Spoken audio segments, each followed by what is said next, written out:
baby. It's been a very, very eventful last 24 hours since we last spoke. All sorts of crazy things that's happened in this market. $35,000 target not just hit, but fucking destroyed. And everyone in this market is scrambling for a reason. Who should we call? Who should we blame? Who is responsible for this red dildo party? What could this ever happen? Is it Bear Jesus? Is it Bull Jesus? No, actually, some traders on good old crypto Twitter have the answers for you as they all prepare their prayers. And let's go check on that right now. As we can see over here, let's see what the very wise people at crypto Twitter have to say today with their prayers. Wenda Admita says, "Hello, sir. Please tweet about Dogecoin again. Normally, Dogecoin was against Bitcoin, but now Dogecoin is following the Dogecoin movement. We are amazed by you.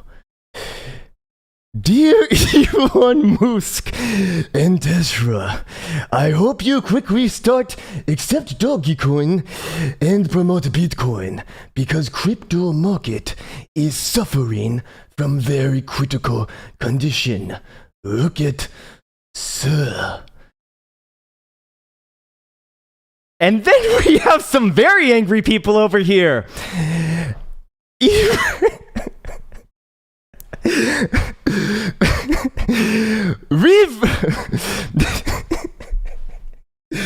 Leave us alone, you bastard. Otherwise, I will come and fuck in the mouth of the space shuttle, bitch. Mehmet says, "Iran, I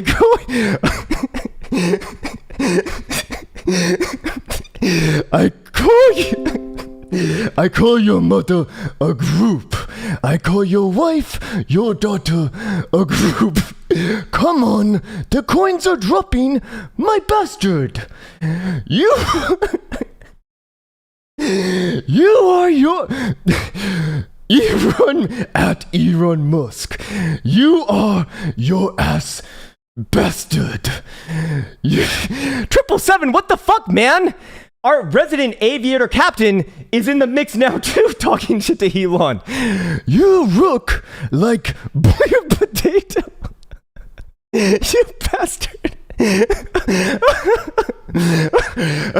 In other news, apparently we have some really crazy shit over here going on. Caitlyn Jenner accused of blatant transphobia for posting meme mocking Rachel Levine. Which one's Caitlyn Jenner? That's my question over there. All right, let's talk about some shit that actually fucking matters over here. How about that? Anyways, welcome back to Krown's Crypto Cave. It's a lovely Thursday over here. It's a new day for new opportunities. Plenty to talk about as Bitcoin absolutely fucking obliterates targets across the board. And now, what could it be? What is there to focus on? Well, actually, there's one more. There's one more major meme within this market right now. I don't necessarily know if I subscribe to this one, but I do think that it's worth even just posting up right here, just because, well, why the fuck not, man? You might be familiar with this kind of circulated around Reddit, or sorry, not Reddit, but I guess 4chan right now. A very, very great place for information and whatnot. And also, you know, other very terrible things from what I've seen. Oh, Mr. Josh, what's up, brother? What's up, man? Oh, F. No, wait, I sold in time because that TA works. No, it doesn't. No. Keep it fucking secret, my friend. Hey, man, glad for you getting out of VET at the exact right time, man. Very, very happy for you, brother. Very, very happy for you.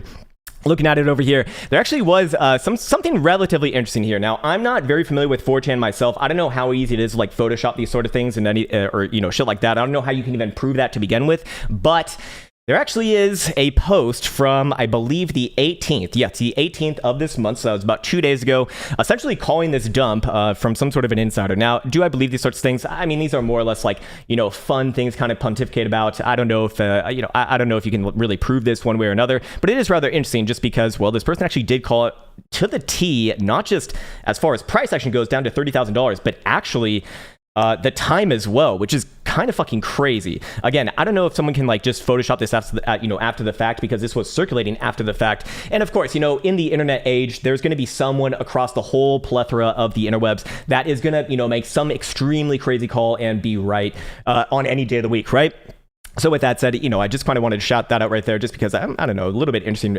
So with that in mind, let's go to the Krown chain application over here. Let's talk about some things that actually matter. And I want to both offer some hopium here and perhaps a little bit of doomium on the other side. Yes, I do think that Bitcoin's in for a nice bounce here. Yes, I do think that Bitcoin has put in a major local low and perhaps even a major cycle low perhaps as well. But with that said, there is some things on the other side that could suggest $25,000 as the next target to the downside. But first, before that, let's talk about what's going on over here. We do see open interest coming down significantly right now, coming down not just from like 8 billion it was a couple days ago, but realistically like above 10 billion from a couple weeks ago. It was about somewhere around like 11 to 12 to 13 billion-ish region.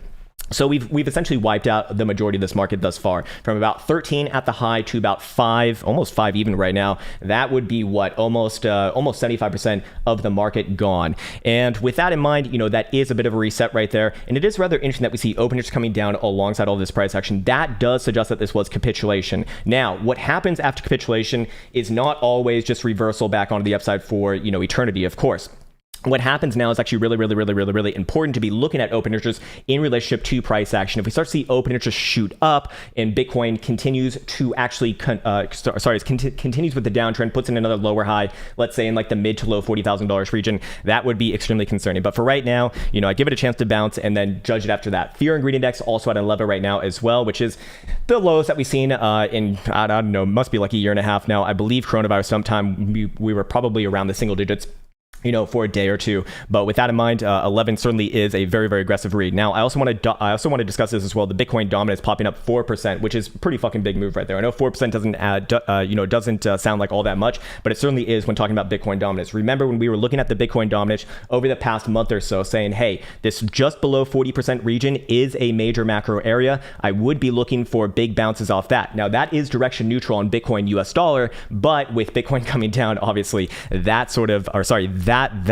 portion of the equation was solved. But more importantly, when Bitcoin hit that macro area, that was the indication that something, very, very mega was going to happen in this market. And I suppose, a change of behavior within this case is going to mean to the downside after just 6 to 7 months of straight to the fucking north side with no stops at all. Now, on top of that, do we see any coins in the green today? No, we do not. Pretty much no, actually. All of the stable coins holding up relatively well, which is actually not so bad. But everything else down and down fucking massively, as you can see over here. Everything just getting absolutely shellacked. It's shish kebab to fucking hell. Kusama, Terra, Phantom, Bitcoin SV, Thorchain, Avalanche, OX, Polkadot, IOTA, Aave, all these things getting absolutely fucking murdered over the last few days here. And what I want to say about that is, a lot of, I always see this shit on crypto Twitter, crypto Reddit, crypto whatever the fuck, crypto YouTube.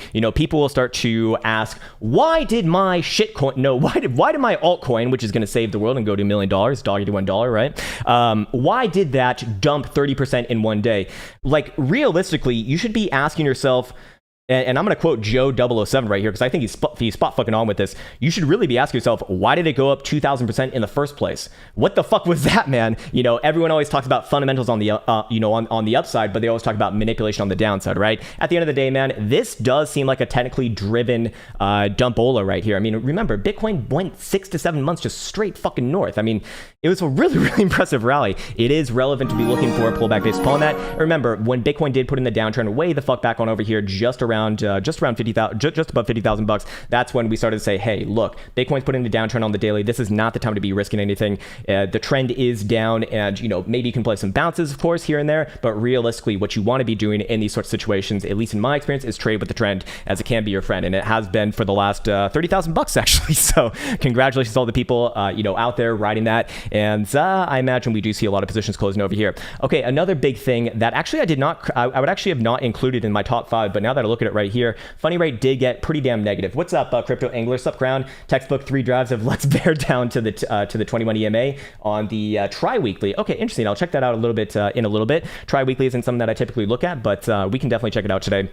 Several things do suggest a bounce here, regardless of whether you're kind of bullish or bearish, like on the bigger scale. Not like yesterday, when yesterday we did say, hey, 38.5 to 39,000 bucks is a bounce area, which we did get a bounce. We got a bounce for about 3,000 bucks, which I saw someone earlier say, Krown, what about that bounce at 39,000 bucks? Like it went up 2 to 3,000 bucks, man. Like, what the fuck are you talking about? It's like, Jesus Christ, man. You can't make everyone happy, I suppose. But looking at this right here, we do see that the funding rate did get massively negative yesterday. A global negative funding rate of negative 0.062. And right now, we actually do see several exchanges negative as well. So I do really, really like this for, at the very least, a major low. Does it turn into a macro low? Perhaps yes. I think it's too early to discuss something like that. But I'll be presenting more and more things that, could make me very much consider it. So right now, it's a possibility. Before, it was not a possibility. 39,000 bucks was not a possibility. 45,000 bucks was not a possibility. But now I do look at several things, or at least the major things that I do look for are starting to really print some very interesting signals right here. So this would be one of them. Although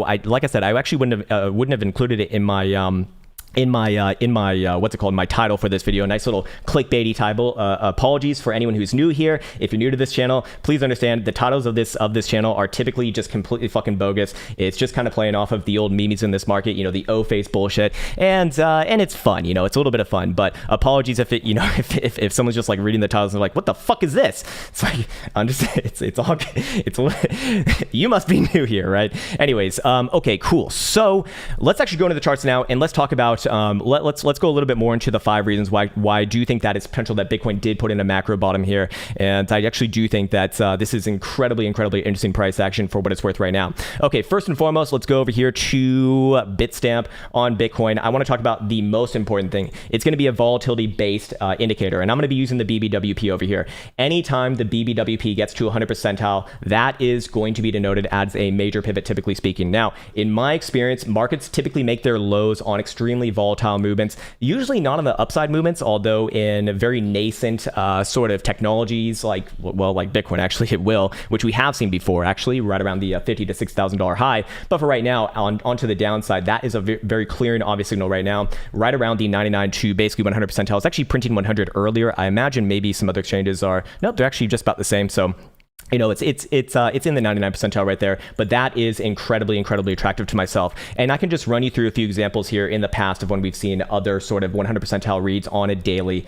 In this case, we do see the last 100 percentile read that was to the downside, not to the upside. We won't discuss those right now because they're just not relevant to what we're looking at. Hey, what's up, Jonathan? Yeah, man, we can look at Chainlink, but I'd massively appreciate it if we get through all of this first, and then we can talk about some shitty coins. But I guess Chainlink's probably not the shittiest of coins. Anyways, when was the last time that we actually printed 100 percentile on BBWP? Well, that was quite literally to the day, March 12th and March 13th. That was your coronavirus dump time way the fuck back on over here. By the way, that was a rather interesting ride as well from a closing to closing basis. How much down was that? That was about a 53% downside move on a closing to closing basis from prior high to next major closing low. On top of that, when was our last time that we actually hit 100 percentile before that? Well, it was actually on this first mega dump from the $6,000 to $3,000 break in 2018, right fucking here, as you can see.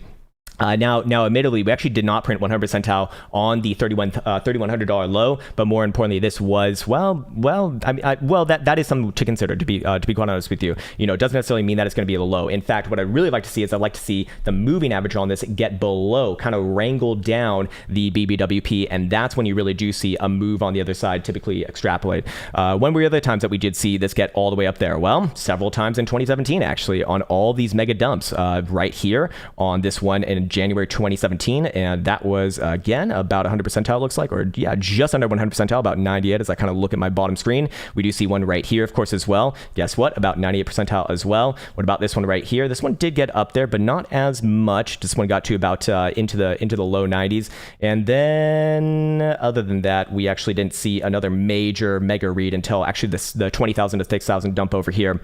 And even that was about 97 to 96 percentile. So we're at extremes right now. Again, another one, or actually that one was to the upside. That one does not count. Then of course we do have January 2015 on the last, well, I guess 2 bear markets ago, as you do see on this dump all the way from, well, what started in basically early 2014 and bottomed out right here, 100 percentile on that read. And then do we have any other examples that we can go over? Yes, indeed we do. Yes, indeed we do. We do have this one way the fuck back on over here as well. So I do like that at least for some short-term bottoming action. Bitcoin's going to whip around here. It's highly fucking volatile, so it's to be expected to see major fucking swings here as Bitcoin does test around the 200 moving average right now.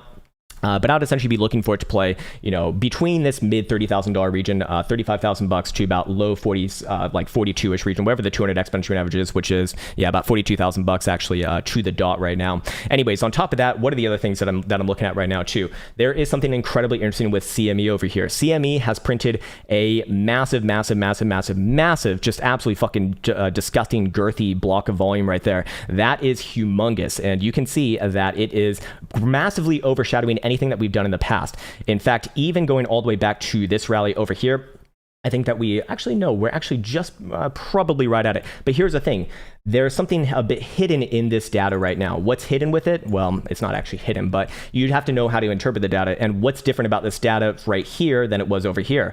Bitcoin's price is about fucking, 10x the size, or well, maybe not 10x the size, but it was about it was a lot more. It was a lot more. It was trading about $8,000. Can't do my mental math right now. Did not get much sleep last night as there was too many fucking opportunities. And every once in a while, I will just kind of throw caution to the wind. And this was one of them because I do believe that there was just too much on the table to not take advantage of. Anyways, in this case right here, when Bitcoin's trading around $40,000, this is going to mean a lot more actual dollar value, and that's really how we can equate for these values over time. Because the dollar really, only oscillates in very small percentiles, or sorry, small percentages. It's moving in like 0.00001 at a time, rather than Bitcoin, which moves at like thousands of dollars at a time. So it's a completely different league, massively different league right there. That'd be the next big one that I'd be looking at. Another big one that we've that we spoke about on this channel in the past couple of years actually was the weekly RSI levels here.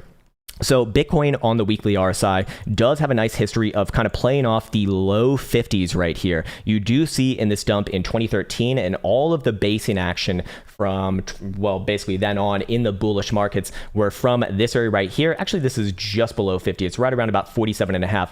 Funny enough, that's exactly where we're at right now. To the 53.5 region right here were your basing regions for a bull market. Now, that also does imply that if Bitcoin starts to break that area to the downside, which we'll just throw in a nice little horizontal region right here to kind of discuss this, that would be a bit of a change of behavior as well. And that has typically been, within the history of Bitcoin, well, your next major massive dump dildo party. But as it stands right now, you can kind of look at this one yourself and decide for yourself, as we do see, several of these becoming major macro lows. In fact, including this one right here, or maybe not major macro lows, but major lows nonetheless. We have this one right here, obviously. We have all these basing points in this bullish market over here. And then several actually in the last couple of years as well. So with that in mind, I do look at that as sort of an indication that if Bitcoin quite literally is still bullish on the macro here, which I think that it is, I do still think that it is, at least for now, until we actually take out the last weekly low, which we have not done just yet. If we close below, then yes, then you have your weekly downtrend. But for right now, for right now, what's up, Josh? Bitcoin USD stamp 3-day looking like a possible test of 200 EMA if closed below the 55. Yeah, we can check that out in just a second here. Thank you for calling that out. But looking at this right here, we are right at that level. So sort of the implication is, or like the bias, or what the bias would be, is that as long as Bitcoin does not actually officially break this, which it is not just yet, this obviously closes on, Sunday at 8 p.m. Eastern time. We will see CME close tomorrow, but CME, I don't think has the same signature here because it hasn't been around as long, but we should get a decent insight as to where it's going to close on Sunday anyways. It should be somewhere around that same region. Then we could start to look at that as a bit of an indication as well. So it's going to be one step before the next. What would be the next thing that I'd be looking at? Well, I believe that we were printing, or let me just double check. Are we printing a buy signal on the 4-hour jewel? Yes, indeed we are. In fact, right here. Now, this is a really fucking aggressive one. I actually don't take these ones myself when they are all extremely, violent slopes right there. But in this case right here, I mean, it is kind of playing well with price action. What I essentially look from this right here is I look for it to kind of play back down and then put in like a real obvious signal, maybe a little bit later, within the next few days, if this is going to be a major low as well. And that would be good enough, at least for the time being. I believe we saw something similar in 2020 during coronavirus dump times. I just want to double check over here. Let's see. Did we? Yes. Wait, no. That's not coronavirus dump times just yet. Jesus Christ, man. The 4 hours, you got to go way the fuck back on over here. And yeah, actually we did. Look at this right here. So this is your coronavirus dump time. This is actually the signal printed, and it's actually very similar to what we're seeing right here too. An extremely aggressive slope, extremely, also with the green background in mind as well. So we do see both of those components in line right now here too. So very similar within that regard. Again, alongside BBWP printing incredibly volatile reads as well. So I'll also give you a couple reasons why I think that this could not be a major macro low. So I do want to balance this out, obviously. And that would be, and again, what I'm looking at right now, I'm looking at a big bounce from this region. Again, regardless of whether I'm bullish or bearish, similar to yesterday, went on that move from about 38.5 to 41,000 bucks. I'd be looking for this one to be a little bit more interesting. Oh, fuck, I forgot one last thing. Bitcoin, and this is really lowbrow right here. This is really lowbrow right here, but, and we're really fucking reaching down into the depths. But if we go on to CME, which I do think is the most important chart, although, CME chart and spot price action are pretty damn similar to each other right now. Anyways, we have our first higher low in Bitcoin on the 2 hour, that is, on a fucking 2 hour, that is. Our first higher low, to be fair, since really the major dump started right around 55,000 bucks, actually. So this was our last sort of structural uptrend right here. And then ever since then, it's just been a downtrend with lower lows and lower highs the whole way through. I believe we are working on a 4 hour higher low as well, but I wouldn't necessarily call this one a higher low just yet, but it is rather interesting to me that we do see some of that phantom div coming in right now as well. And that would be having a tentative target towards about 42.5, which is kind of my target for Bitcoin. Again, playing between about the 200 simple and 200 exponential average, sorry, maybe not the 200 simple, because I'm looking at about 35,000 bucks as a bit of a base scenario. Do you think that Bitcoin could come back down there relatively easily? But overall, remember, this is incredibly fucking volatile, so the ranges are naturally going to be fucking massive. Anyways, how high does this bullish divergence actually come up to? Let's go check it out. 12 hours not going to have it. 10 hours, is it going to have it? No, probably not. Yeah, no, it's not gonna have it either. What about 8 hour? Nope. This is not looking good, man. 6 hour? No. So it only goes up to a 4 hour in this case. Hey, what's up, Sergey? What's up, man? Good morning, Krown. Been a while. Yeah, man, it's been a long time. Cheers from Zurich. Fuck yeah, man. Oh, one of the places that I really want to go. Yeah, man, it's been 3 years. Holy shit. Coming back in the major dumb dildo parties. Congratulations for surviving, man. And hell yeah, man. It's always good to see an OG of this channel here. So that's what I'd say about that. So those are the reasons why I do think that Bitcoin could have put in a macro low right there, at the very least a major low. And again, it's kind of due for, I wouldn't say due for a bounce. It's a really bad sort of ideology to come in with it, but we do have that nice little gap right around 49,000 bucks. The upside of things really want to get going here. But I do think 42,000 bucks is it's like a short-term ceiling for right now if you are trading the short-term time frame, similar to yesterday at around 41,000 bucks essentially. Anyways, okay, so I want to get on to Josh's comment now, and then I'll talk about a couple reasons why I would be a little bit hesitant to call this one a macro low as it stands right now.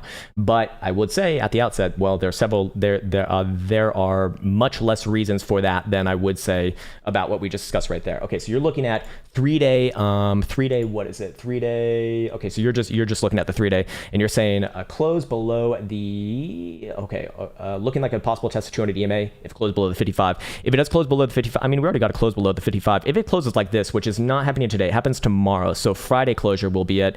Then I'd still be looking for a bounce if it closes like this. It really depends how it actually closes. But a 3 day, I'm not sure if we're looking at the same thing here, because obviously, I mean, it's well below the 55. Maybe you're looking at the weekly. I mean, if you're looking at the weekly, I'd 100% agree with you. Yes, if we close below the weekly, not only will we be breaking like some serious major moving averages, but also we'll have like quite literally a weekly downtrend, and a weekly downtrend is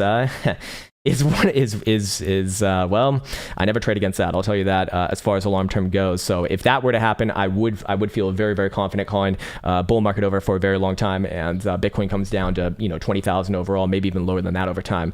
But I don't necessarily think that that's happening right now. I do think it's a little bit concerning with the weekly jewel right here, as we do see it put in. We did get pretty much a perfect sell signal on the 5th of April. But now that we come down to the fib, I would be looking for a bounce off this area again, whether bullish or bearish. And to be fair, I mean, we've already bounced up almost 10,000 bucks off the lows. I mean, these ranges are just fucking massive right now. This is a trader's paradise, but for investors out there, or people trading or people investing on leverage, people investing on fucking leverage, that's a joke. Then it's probably pretty damn not fun, I'd imagine. Anyways, I do think that it's worthwhile to call this out as well. Or sorry, no, before we get into that, I should talk about, more reasons why I do not think that this might not be a macro low. And it's actually a really, really big one right here. I do put the most weight on CME chart. It's the most professional chart. It's the chart that that matters the most. It's the most relevant chart because it does have the most trading volume for futures. Technically, OKX does, but we all know that it's mostly wash trading, or at least I would, maybe I shouldn't say it on the live stream. I would speculate there's a lot of wash trading going on there. Yeah, how about that? Anyways, as we get back into it over here, I do want to call out, what was the last thing that I want to call out? Motherfucker. Was it CME trend? No, I think actually that was it, but that's a big one. Oh, no. Here it is. Okay. Yes. Just fucking getting into it. My God, man, I'm all over the place today. Okay. So daily right here on CME, BBWP is not getting into the deeper 90s. Now it is pretty fucking deep here, to be fair, at 93.25 percentile, but that's not really where we want to be on these mega downs. We want to see something like what we saw over here on coronavirus dump times. Right around like quite literally 100 percentile for one day. So with that in mind, I do think that there could be a little bit of animosity with that, but overall the reasons, at least for a major bottom, are vastly overlay a what's it called? A not bottom, at least for right now, perhaps a macro bottom as well. But it should be denoted that also Bitcoin did hit, as we identified the other day, I think this was last week, whenever this happened right here at around, this was 13th of May. So this was quite literally a week ago. We identified this as a Wyckoff top, which is a distribution top right here. And right now the question is, are we going to see redistribution on this? Now, the measured move from that Wyckoff top has been hit. And how do you get the measured move from a Wyckoff top? It's actually pretty simple right here. Anyone can do this. Pretty damn common knowledge. You do something like this, and what do you fucking know? If we take that to the breakdown point, almost hits it 1-to-1 right there. So I do like that. I actually do quite like that. And again, a high probability of bounce, which we're seeing right now. I mean, it is of about $10,000 for the bounce thus far, which is certainly very much relevant. But my question is now, does Bitcoin reclaim the 200 simple on the daily or not? We can already see the 200 exponential now getting it's not a positive slope anymore. I wouldn't call it a negative slope, but it is neutral, more or less, or at very best. And so if these start to turn down together, that would be extremely concerning. Yeah, concerning to me. Anyways, okay, let me just make sure that I'm not missing too much over here. I think we've gotten through most of the things that I want to talk about right now. Let's go over here. Oh, no, I do want to talk about the Bitcoin dominance and follow up on this as well. So Bitcoin dominance, remember, we hit that macro area. That was right fucking here. And a bounce is to be expected. And I would actually be looking for this to be a concerted bounce effort for a little bit of time. I think that this will probably rally up into the deep 40%, maybe even low 50%, somewhere around here. Now, to be fair, long-term it is a downtrend, obviously. Our last lower high was where it's actually routing over here at about 63%. So it's not going to, it's not going to revert anytime soon. So it very likely will be another, another opportunity for altcoin Bitcoin parents. But at least for now, I would imagine on the whole, at least for, the next few weeks, maybe even next few months, they're going to get absolutely fucking shellacked. Anyways, okay, cool. All right, we'll get into some altcoin bullshit now. How about that? And let me just pull up the ones that I've already missed here. I think Link was one of the ones requested by Jonathan Spinwell over here. He said, oh, yeah, and also the fucking hash ribbons. Yeah, I forgot about that one as well. So there's actually more than 5 reasons why I do think Bitcoin could have bottomed. And here's, and I fucking forgot one of the other big things. Okay, one of the reasons also why I do not think that it might not have is the daily Bollinger Bands right here. Now, admittedly, this is extremely close to an obvious and classic bottom, but I do technically want to see the daily close inside the bottom side Bollinger Band right here, and then I want to see tomorrow's both open and close inside of it. And if that happens, then yes, I'd feel very comfortable calling it a bounce up, probably to about $45,000 overall, and then decide again from there. Now, the other thing that I wanted to mention was, of course, the hash ribbon signal. Remember, we did print, technically speaking, the solid green signal yesterday, or I think it was 2 days ago now, the 16th of May, actually, so 3-4 days ago now. But more importantly with this, we have not gotten the blue buy signal just yet, and that is the one that typically does time the actual momentous move after. And even then, it's not necessarily timing it perfectly. It just gives us an insight as to a bit of a range of dates is when it can do it. Typically, on average, after that signal is given, 7 to 14 days is what we see, and you can obviously back this one yourself. We've done this a million fucking times on this channel now, and so I would say that I don't want to bore the shit out of you with it, but we'll just go through one example right here, and again, verify this yourself, obviously, or check out the long-term analysis playlist, to which we go over this, in significant detail. But we have the signal over here, and they're pretty much all the same, or at least very, very similar to each other. Get the capitulation signal on the 27th, 28th of October. We get the buy signal on the 2nd of December. That is about what? That's about a month and a half away from each other, doing some bad mental math. We get the buy signal right here, and admittedly, Bitcoin actually does come back down, puts in a higher low, to be fair. And after the buy signal to next momentous move, about 2 weeks in 14th to 15th of December. And you'll notice if you do this one yourself, they're extremely similar in this regard. Anyways, okay, we'll go look at Chainlink now. How about that? All right, so you're looking at Chainlink hash ribbons. Look, man, I would not use hash ribbon signals on any other asset but Bitcoin right now. They have not been tested. Link has not been around long enough to even back test enough of that to be fair to begin with. So I would say you play with that at your own peril. But hey, man, it's your money, and sometimes your money can become someone else's money. It's not lost. It's not destroyed. It's just someone else's now. That's all. It's very generous of you. Anyways, Link over here looks like absolute dog shit. Sorry, but I can't help it. Again, very likely to bounce off the 200 simple and 200 exponential average alongside Bitcoin. Bitcoin, essentially, you can think of like Bitcoin, if you're familiar, I can't believe I'm going to use this analogy here, but this is the only analogy that I can think of right now. A NASCAR driver. You know how like in NASCAR, there's a pace setter essentially that kind of like tells you how fast you can go? Well, Bitcoin is essentially that. It essentially decides the direction for the general market. In general, not always. We've certainly seen sometimes where they are bifurcated, but in this case right here, they are very much correlated, as we do see everything essentially come alongside down Bitcoin. And so far, Bitcoin seems to be, holding up in comparison to the other ones relatively well. Now, relatively well within the context of 50% dump is still shitty as fuck. But Link over here, alongside a Bitcoin bounce, I'd be looking for it to get back up to about $31. Again, I would not use the hash ribbon signal for anything other than Bitcoin, especially something like this that only has like 3-4 years of history. That is not enough, not at all. You need to be able to back test things and have an understanding of what your statistical bias can be with how often those signals work out and what they should look like throughout history. And we don't have that for Link.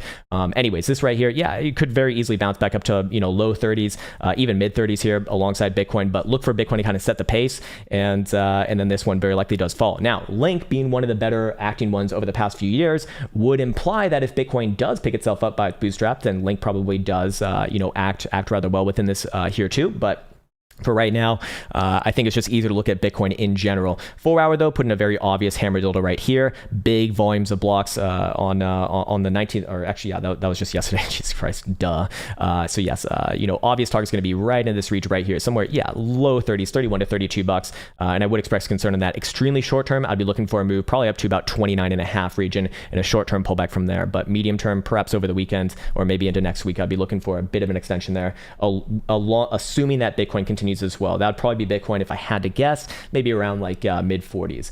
If it does. What's up, Yasik? I see you, brother. Mr. Amaror, Mr. Crypto. Good mornings to you all. Good mornings. It looks like my phone just turned on its own regard. What the fuck was that, man? Scaring the shit out of me, brother. Oh, Jesus. Anyways, let me scroll through these chats over here. Let me see if I can pull everything up. Okay, cool. Okay, we got Josh. We got that. Sergi, we got Sergi. All right, nice. Derek M, I see you. Oh, baby. Yeah. Derek was one of the first, man. One of the first of the fucking first. In OG, man. Derek actually really helped me a lot when I first started out, because I knew nothing. I knew very little about computers, very little about microphones, and Derek is like, well, maybe I shouldn't say this because I don't want to fucking dox you if you don't want this like public information, but he knows his shit. We can just say that safely, I think. Anyways, Super Googly, what's up, man? Crazy Day Krown. Indeed, my friend. Could we have a look at Super BTC to see if it's worth picking up using yesterday's low as a stop loss? Okay, let's see. Super BTC. This is Elio Trade's shitcoin, right?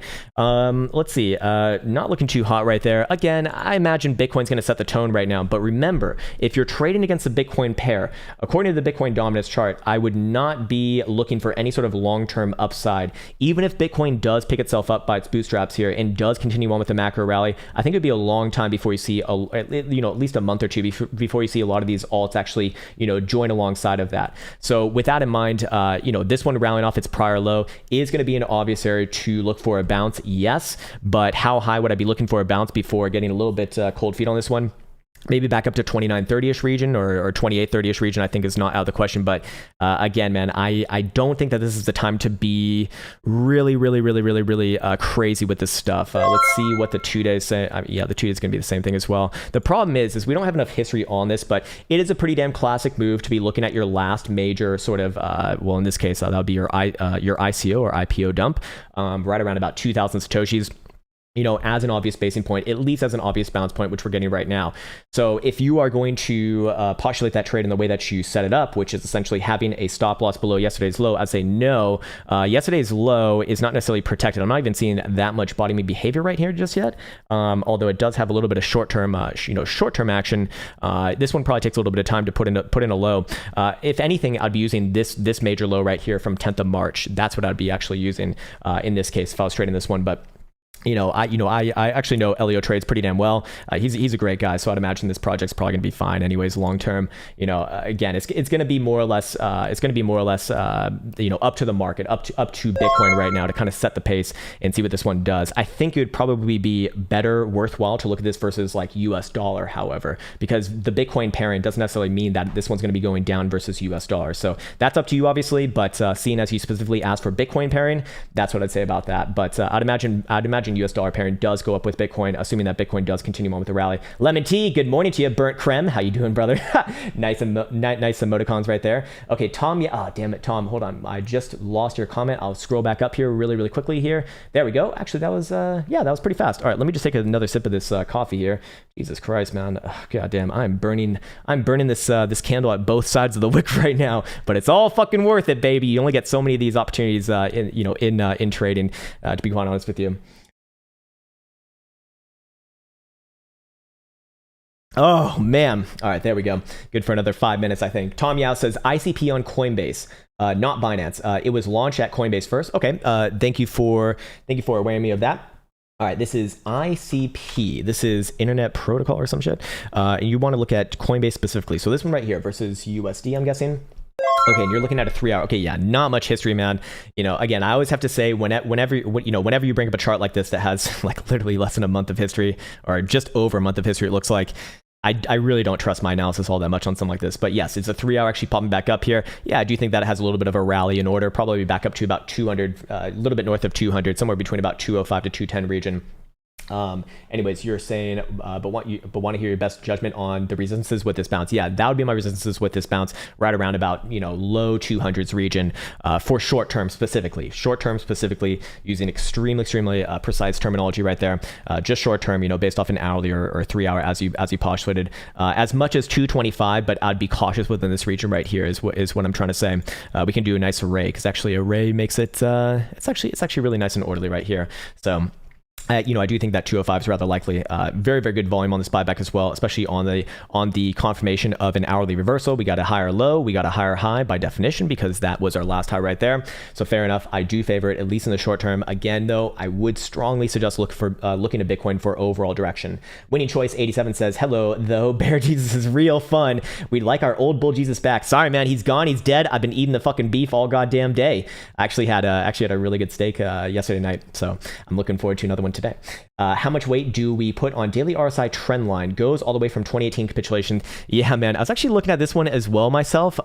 Okay, so trend lines on the RSI actually do work out okay, even though I don't really want to admit it. So what you're likely talking about right here is what I was looking at earlier, something like this, right?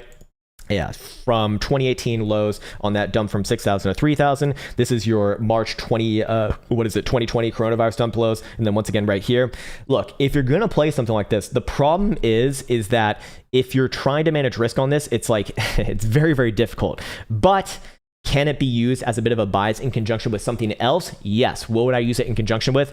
I mean, in this case, I'd be using maybe like, a 6 of this time frame trend, in essence. So what would that be? That'd be like a 4 hour trend. So where would that idea completely go by the wayside and not expect this one to continue lower? Well, where's your last low in the 4 hour? Problem is the last low in your 4 hour is fucking 36,800-ish region, which in this extremely volatile market is actually not all that much right now. Again, things are going to whip around extremely aggressively, within the next day or two. And then they'll probably calm down. I'd imagine they probably calm down a little bit over the weekend, and then it would actually be very, very good to see this market really come down in terms of volatility over the next couple of weeks. If that were to happen, that would be, at least in my opinion, a good sign for Bitcoin to kind of level out and maybe pull itself back up. But yeah, it's, basically your question is it valid? Yes, it's valid. But my question is always, how do you trade it? How do you use that in an actionable way? That's how to use it right there. And again, a lot of risk in this position, about just over $3,000 at this point, in order to figure out if you're wrong or not. So I'm not, for me, that's kind of a lot. Perhaps you're different out there. Perhaps you're more risk taker. I am not, especially when it comes to trading. Josh says, I need to make sure my EMA settings are correct. 3-day retest of $25,000 if current candle close under 44K. Okay, so you're looking at, you're looking at 3-day retest of $25,000. Okay, so you're looking down here. $25,000 will be my next target to the downside if Bitcoin does break through the floor currently. Yes, I would agree with that, but it's actually not really based off the 3-day close in this case. I'd actually just be looking at, in this case, I'd probably be looking at daily structure. If Bitcoin really starts to close daily dildos below basically like $32,000, which is actually in line with the 377 right now too. Yeah, I'd be looking for another, big move down. In this case, how big of a move would that be? Okay, 32 is right around here. 25 is right around here. That'd be another, what's another 22.5% dump in your face, huh? Again, this is realistically to be compared with our current high. And that would be just, that's a fucking law right there. 61%. Jesus Christ, man. What's even crazier though? Is right now from top to bottom on a week-to-week basis, we have about a 53.5% dump OLA, right? Is that actually in the last day, the last 24-hour session, we have a 31% pullback, if you will, just a pullback, bro. You also might call this a crash. A 31% dump. And is that actually the biggest down day in Bitcoin's history? I don't believe so. By percentage base, I actually don't believe so. I think coronavirus dump time might have been a little bit more on a 1-day basis. We went all the way from 8,000, down to just below $4,000. That's a 51.5% down. So, can things get worse? Yeah, they can always get worse. So again, this is why I do hesitate to, get full-blown bullish. The thing is with trading, or at least if I was going to be an investor right now, which I think a lot of people on this channel are. Remember, I come at this from a perspective as a short-term and sort of medium-term trader for the most part. If I was going to be an investor in this case, I actually wouldn't rush in to buy this area right here. If I was trading it personally, I would wait for that higher low on the daily, the higher low confirmation. That's when you actually do have a bit of an edge and you have a better risk management profile there too. In this case right here, that can be a fucking career-ending move, man. That's a more than $10,000 move right now. Jesus Christ. Too much, man. Too much. But yeah, to answer your question, Josh, yes, it would be $25,000 target to the downside for next move if Bitcoin does drop out the current floor. I'd say that's about $32,000 right now. So again, we have massive fucking ranges right here. I know that that's not that helpful. That's literally $8,000 away from where Bitcoin is right now, but we are dealing with an extremely high volatile asset, which is also at an extremely high, number, on the right-hand side over here. So the problem with that is that naturally speaking, those numbers will be large, just by the nature of it. Okay, Pablo Sal says, hey brother, what's up, man? Can you look at square, hourly, and daily? Sure, symbol SQ, I believe. Here we go. And you're looking at hourly and daily. All right, so daily over here looks like absolute dog shit. Here we go. We have a very obvious top. I believe we said that a couple days ago, and we even got that. Hey, we even got that bounce up to 210. That TA bullshit. It works every once in a while, but I would be looking for this one to now dump out the floor. I'd be looking for a move similar to kind of Bitcoin down to the 377 here on the daily. Somewhere around 175 to 170-ish region. I do not like this chart. I do not like this chart, man. I do not like this chart at all. But is the weekly showing any signs of bouncing first? I'm not so certain about that. Weekly Jewel, however, is quite conclusive right there. Big sell signal right here. That was 16th of February. Continuation, halt your short signal, 3rd of May. Let's see where that was. 16th of Feb actually was the high. It usually does not get the high. It usually gets the momentum down, and that's how we actually want it to be, because I don't like waiting around these fucking trades all the time. But in this case, yeah, it is giving you a halt of your short signal right here. So, the only way that I really switch around on this one is if it takes out not yesterday's, but 2 days ago high, the wick high right here, 209.73. If it can do that, I'd look for another, maybe call the swing failure pattern. You can play back into this range a bit, back up to like 220, 225. But I think that's I think it's a little bit less likely right now. But I can definitely be wrong on this one. I'm not so gung-ho on this formation right now. Let's see what the monthly says, actually. Let's see what the monthly says here. And what does the monthly say? The monthly says bounce first, probably. But very, very toppy long term. Very, very toppy. I would feel a lot more comfortable on the monthly saying over the next couple of months, this one will come down somewhere around like 160 to 165, 170-ish regions, somewhere around there. Okay, Michael Crook says, would you short NEM, like NEM blockchain, like the Derek? I know you remember NEM. I know you remember that guy. we need to make a list of all the characters in the cave, man. It's the people who have been here for like the last almost 3.5 years now. Jesus Christ. We've seen some serious characters come through this place. Okay, it doesn't even trade versus USD. That's hey, what the fuck is NEM? Oh no, it's XEM. Or are you looking at this? Are you looking at this? Newmont? Let's see if the numbers match up. Oh, the numbers do match up. Okay, you are looking at this. All right, so it's not NEM blockchain. This is looking very good, extremely good actually on the monthly. I'd be looking for a long-term continuation to the upside. Weekly looking very good as well. RSI tells the story down here. What about daily, short-term? Or did you give a time frame? Would you short-term? Okay, would you short-term between 74 or 73 exit out 70 while it's doing a, would you short NEM between 74 or 73, exit out 70 while it's doing its pullback? It looks like it's doing a pullback. Yeah, it does look like a short-term pullback right here. Would I be looking for an exit somewhere around here? Yeah, I think just below 71 bucks is pretty safe. Somewhere between about 70 and a half to 71 bucks. I'd agree with that. Now you said 70. You said 70 to be fair. I'm not so sure I'd go that low because this one is actually breaking out of a multi-year long range. So you're quite literally shorting a breakout, which I have not had much success with in my life. I'll put it that way, man. So in this case right here, you know, if you're gonna take a short-term trade like that, be aware of the long term. That is the problem with getting too what's the word, wrapped up in these short-term timeframes over here. Do I think that you could have a short-term downside move? Yeah, very easily. But you play the short side on a formation like this after a multi-year long breakout at your peril, man. I mean, this is going all the way back over to 87, in fact, breaking the last major high right here, actually. So I would be looking for a bit of a sell-off, maybe around 78, 80. If you're really looking for a short-term short, that's what I'd be looking for, man. That's what I'd be looking for right there. Hey, thank you for that, Mr. BK. Oh, you have a message as well. Yeah, it'd be good to put the message in there, too. BK says, hey, Krown, can you look at Matic USD on the 4-hour and daily weekly? Okay, Matic. Yeah, this one's very popular. So Polygon, right? This one was one of the better acting ones, right? Yeah, this one was. Oh wow. Oh man, this one's so fucking impressive. Holy shit. Oh my god, man, this is incredibly impressive. Now, what's a question exactly?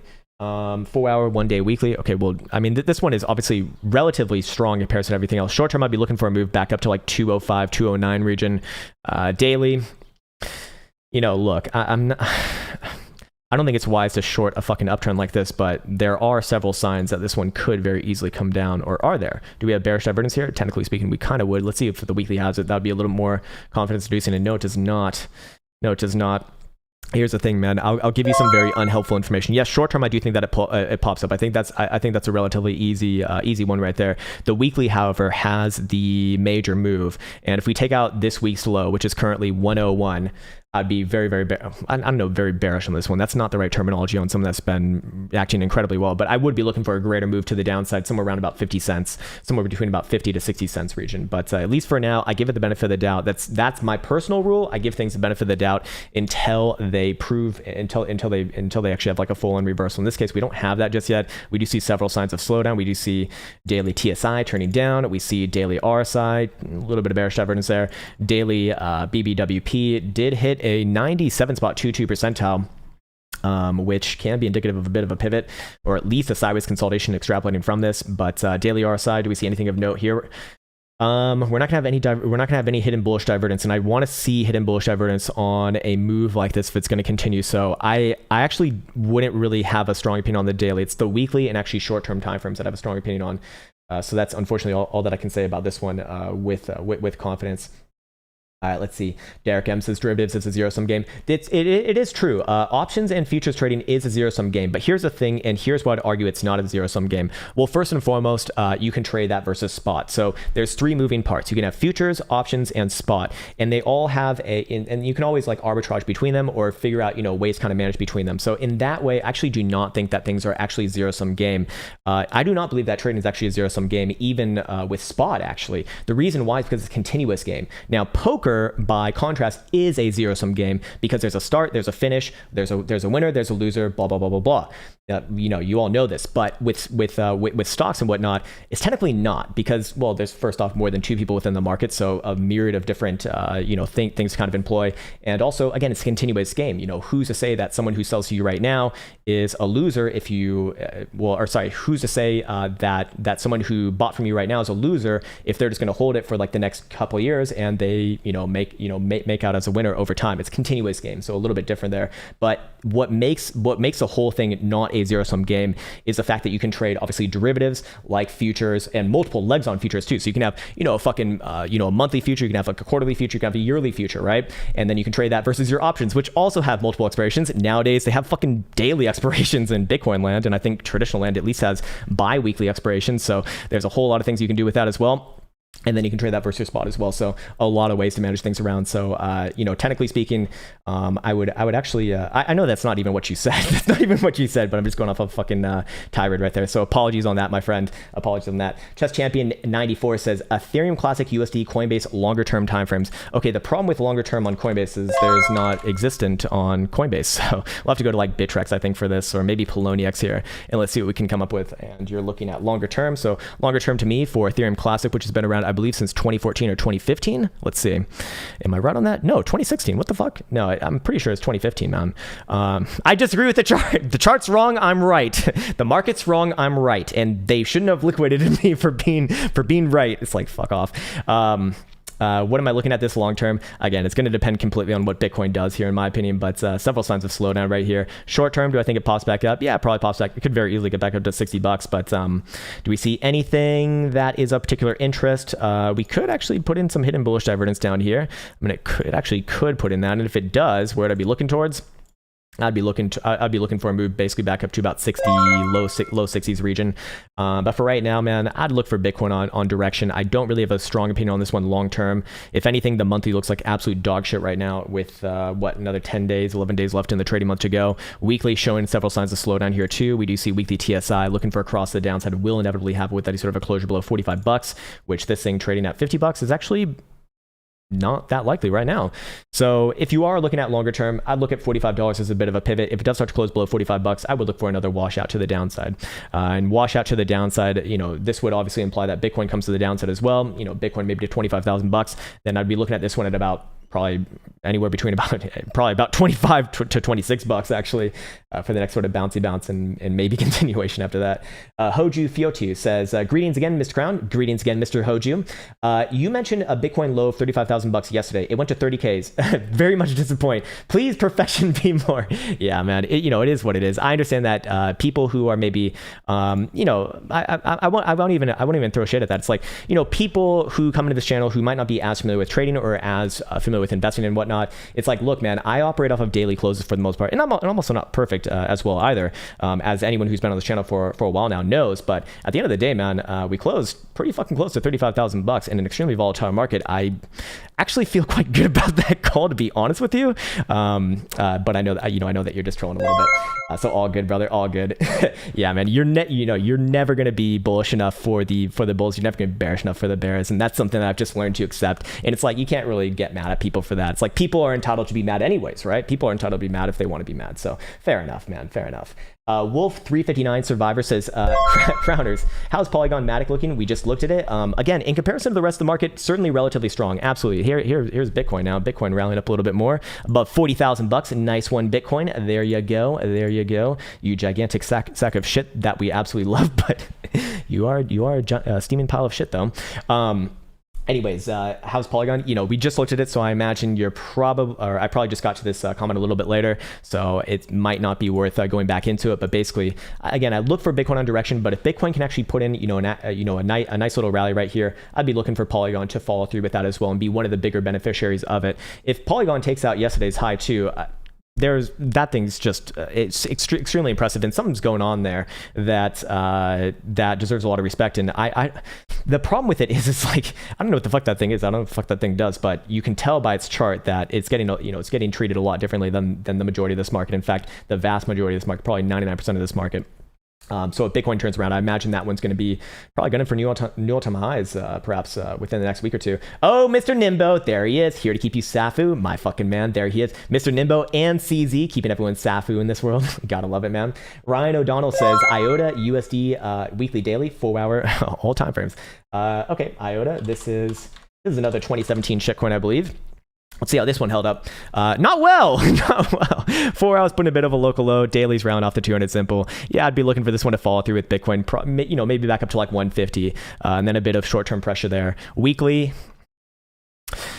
The funny thing about the weekly is that it never got above the last major area right here. In fact, a perfect rejection right there, if anything. I don't like that. I really don't like that actually long term. Now, I would hold off on saying anything more severe long term, to be honest with you, just because, again, Bitcoin's going to set the direction here, and I mostly be adherent to that. But here's what I would say to the downside. Look, you got very obvious structure right here. You could even just, if you want to make it simple, just use a 200 simple. It's $1 right now. As long as it's above there, I give it a chance to rally. I'd be looking at this as the next major pivot to the upside. It'd actually be right around here, right around 151 region. Above there, could I be looking for this one to play back up to the prior highs and continue on? Maybe yes, but at least for right now, this is what I'd be looking for, out on a range, and I'd be looking for Bitcoin on direction.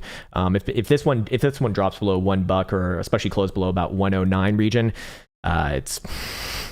it's fucked. It's very fucked.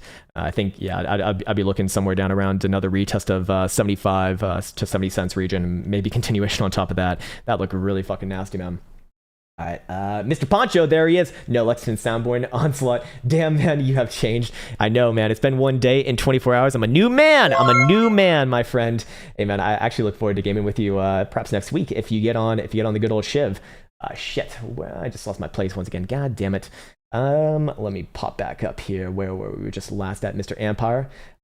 What the fuck? There it is. All right, Hoji says, you always say my name wrong. It's Hoju42. Oh, Hoju. God damn it. Oh, motherfucker, man. I don't even know how to speak my own language. Hoju42. Got it, man. I'll remember that one. Appreciate you setting me straight there. And shout out to my friends in Japan, man. That is a place that I really, really want to go. Elsa and I actually really want to plan a trip there once all this nonsense blows over. But we actually just got notified that we don't need to wear face diapers anymore around here in Finland, so all good.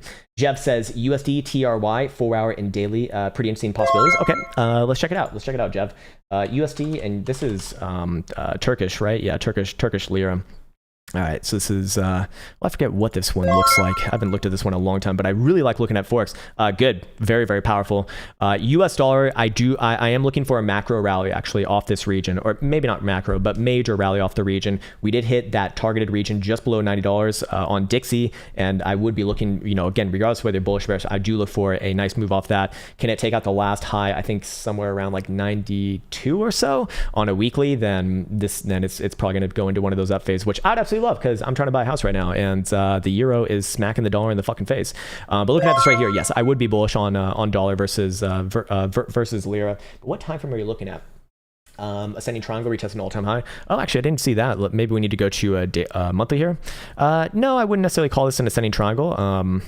Or maybe on a daily or something. No, I still wouldn't call it that. But this is a good formation right here. Just a nice uptrend. Could it play back down to $8 at some point? Yes, but I look at that as an opportunity, man. I really like this chart long term. Monthly and weekly are telling the story right here, especially the weekly, as we do see momentum oscillators continue on to the north side here. So, even the weekly RSI is just consulting right around the bullish control zone. I typically like those actually. Let's see. Thanks, Krown. Most sippy sips involve javatization these days. I don't even know what that means, man. Whatever it means. I don't know, man. I think I'm actually surprised that coffee is even legal in this world, just because it's so crazy, man. It's a very powerful drug, man. You try like 500 mgs of caffeine, and you can't tell me that won't affect you in serious ways. Kind of crazy to me that and alcohol are legal. Not that I'm saying that they shouldn't be. It's just wow, very, very powerful. All right, let's see. Wyckoff Jesus strikes the giant Ponzi, fills up Da Vinci's Learjet. Yeah, there you go, man. Yeah, and this is why I do like Wyckoff. It does get the major moves incredibly well. Yeah, some people will use it on short-term timeframes as well. I don't particularly like to do that. But when you see it on a daily plus, that's when these things are extremely powerful. And that was not just daily plus, that was a weekly right there. Pablo or no, it's Nate, Mr. Nate. Oh, my fucking man. I know you're doing well right now. Glorious day, sir. Indeed it is, my friend. Indeed it is. All the fucking opportunity in the world right now. Check total market cap, market crap. Yeah, let's see. Symbol TOTAL. Just tested weekly 21 on 2017. We never lost it. Whole bull run. Survive another capitulation day. Yeah, man. If you even just survived the last day, honestly, that's pretty damn impressive. Okay, so did we test a lot? No. I mean, we're on the 21 right now, but that wick lower, I mean, that's not, look, I would actually disagree with that, man. Pretty massive sell signals right here from weekly Jewel, actually.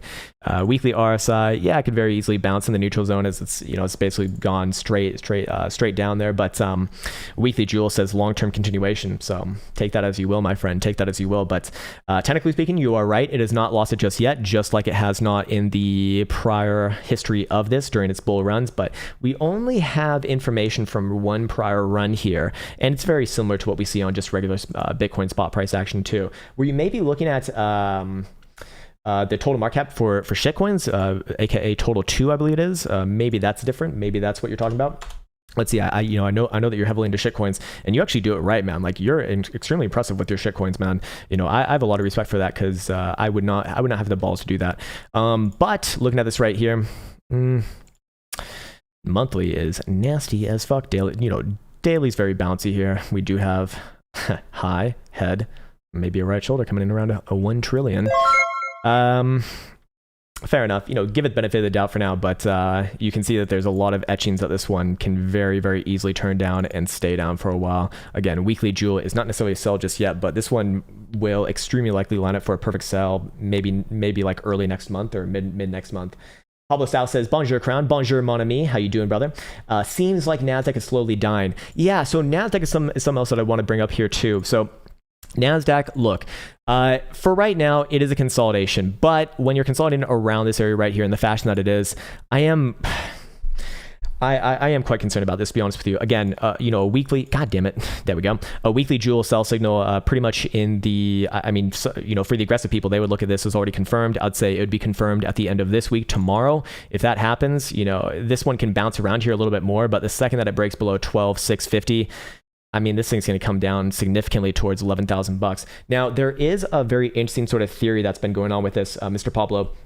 So we brought this up last year. It's been a while since we've spoken about this, and what it essentially is a lot of this prior run was basically spun off after the coronavirus dump times. Now, the fundamental reason for that was just essentially printing dollars to infinity, and so what do people do when inflation happens? They go into assets, and this being one of the major indices for for stocks, which are assets, obviously, would be at the opposite end if and when the coronavirus times are essentially, over, if you will, right? And now that, especially in America, where you're told that you actually don't need to wear your face diapers anymore if you get the vaccine, and several people have the vaccine too. It's being rolled out incredibly fast. I'm not making any statements about the vaccine. I don't have any real opinion about it. I'm not a fucking scientist, but I'm also not sure. Well, never mind. I won't even fucking say that. How about that? But more importantly, with that, it would be relevant to say that because we are starting to see the light at the end of the tunnel with that, it could be a bit of a reversal signal long term. So in this case right here, I do think that it will bounce around in this range for a little bit of time. This is a massive range, yes. But the second that it takes out this low right here, I'd be massively fucking bearish. I'd be looking for big retracements, and that would that probably not bode too well for Bitcoin as they typically do trade with each other. On the other hand, gold actually acting relatively well in this area. Looking at the daily right here, I do think it has some short-term upside. It can very easily play back up towards 13.40, 13.5, no problem. We technically do still have higher lows right here, but it's very obviously consolidating right now. So I'd give it a chance and then come back to it a little bit later. But as long as it holds that last low in the weekly, you can give it the benefit of the doubt. The second that it starts to break that, no benefit of the doubt. It's time for Bear Jesus. He's back. He's risen. But for right now, monthly, a bit of a backfill right there. Then again, We do have 3 drives of bearish divergence in progress if we do close below last month low, which is what, 13.1 about, which we are not so far away from right now. So I'd say I wouldn't call it right now, but end of month I could get very bearish on traditional markets if that condition is met. But we still got another 10, 11 days, so give it a little bit of time here, and then we can get on. And then we can get on with that. Steph, hey, what's up, Steph? How you doing, Mrs. Wilson? Or Miss Wilson? Who knows? Shorted doggy with $1.2 trillion. What the fuck? Man, Steph, you're like the richest person in the world, apparently. Can it stay below 47 cents, or am I getting liquidated on an Elon tweet? Let's go look at it. How did doggy hold up during all this good shit? I think based off of our Twitter analysis earlier, maybe not the best. And what do you know? We do have a daily downtrend. Do we have a weekly downtrend? We do not just yet, but we do have 1, 2, 3 drives bearish divergence. We did already hit the 21. That was our 20-cent target. Holy shit, we hit the 21-cent target. Or sorry, we hit the 20-cent target already. I guess it got down to 21. Krown's wrong again. He was 1 cent off. What the fuck, man? Fucking hate that guy. always have to go into that. Okay, do I think that it has more downside? I do think it has more downside overall. Let's see what the monthly looks like. Monthly's pretty top here too. Daily, does it bounce up with Bitcoin to like 38.7? I mean, well, look, you shorted 47 cents. You basically played the trend on the break right there. In these cases, the way that I personally trade, if I am going to trade these sorts of things, is I take a bit of profits, obviously at the obviously at that weekly target, which I imagine you probably did as well. And then what I do from there is maybe I'll hold like a third, or maybe if I'm feeling good about it, like a half of that position still left over, and I'll just play the trend. So in this case, where's your trend coming in? I mean, technically speaking, your last lower highs right here, you probably don't want to give up that profit, obviously, because you're actually going to a loss at around 56 cents. But what I look for now is I look for any sort of a lower high behavior, in the low 40 cent region, and then perhaps and then I'd use that as my risk management point, just kind of let it ride. I'd still be looking for probably another retest of 25 cent overall, and long term I do think that this thing will come down below 10 cents back into the single digits, but that's going to take a long time, as it typically does. We can go over some of the history of this. You can see, well, actually we don't have enough history on this chart. Let's go to what chart's going to have history here? Maybe Finex, actually. I think this should have 2015. No, not even close. Jesus, man. Let's see. I'd actually like to see the history of this one for myself. Poloniev should have it.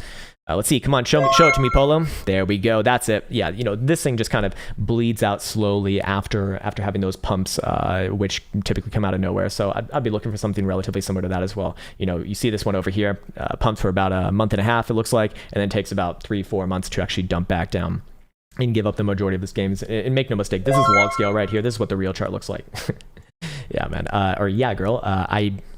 Not a big fan of it. Weekly TSI turning down as well. I have to be bearish on this thing. Weekly RSI, obviously major bearish divergence as well. Am I going to get liquidated on an Elon tweet? Well, I'd hope that you're... I hope that you have a stop loss and profit. I'd put a stop loss and profit on that one. Let's see. Listen faster. There you go. Mr. Burnt Creme laying down the law. Andrew Gorsick says, hey, Krown, what's up, man? Can you look at Dixie Daily, Gold Daily? Dixie, or both of them?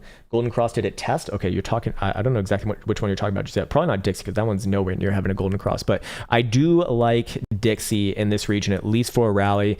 I'd get macro bullish back above $93 on that last weekly high. But this area right here, right around just below $90, is a nice basin region. So I give this one the benefit of the doubt for now. Technically speaking, monthly is pretty nasty here. I mean, monthly I should be bearish on, but I'd give the weekly a chance to bounce first and then wait for the monthly close and then re-analyze it after that.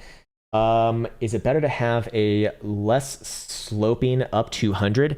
No, the curvature of your moving averages does speak to the strength of your trend. Essentially, that is the idea. So when this one's flat right here, you're essentially looking at that. This being the 200 exponential average, pretty big period right there.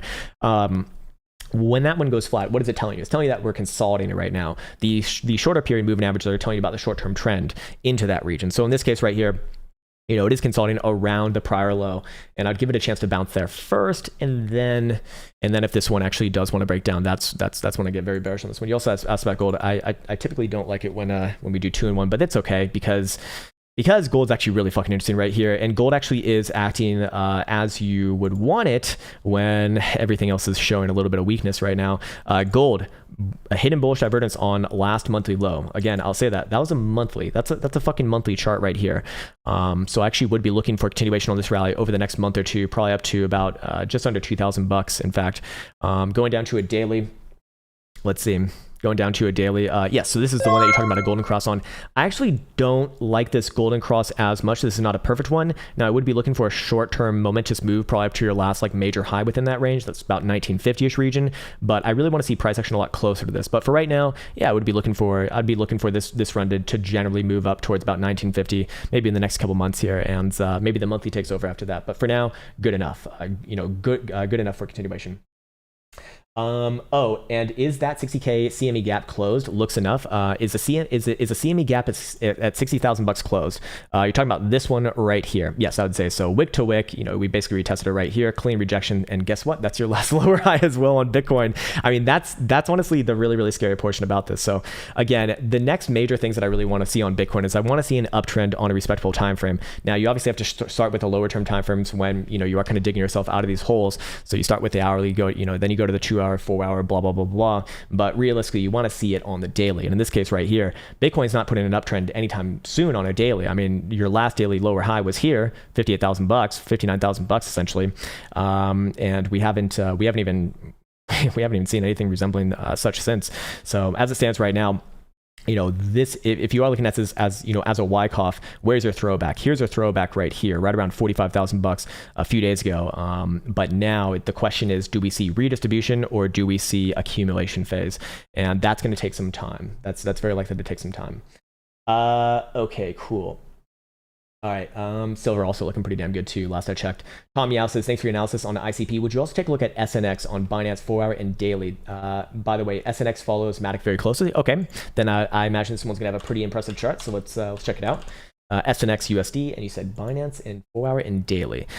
Daily, again, bouncing off the 200 simple right here. Is this one acting relatively well? I would say so, yes.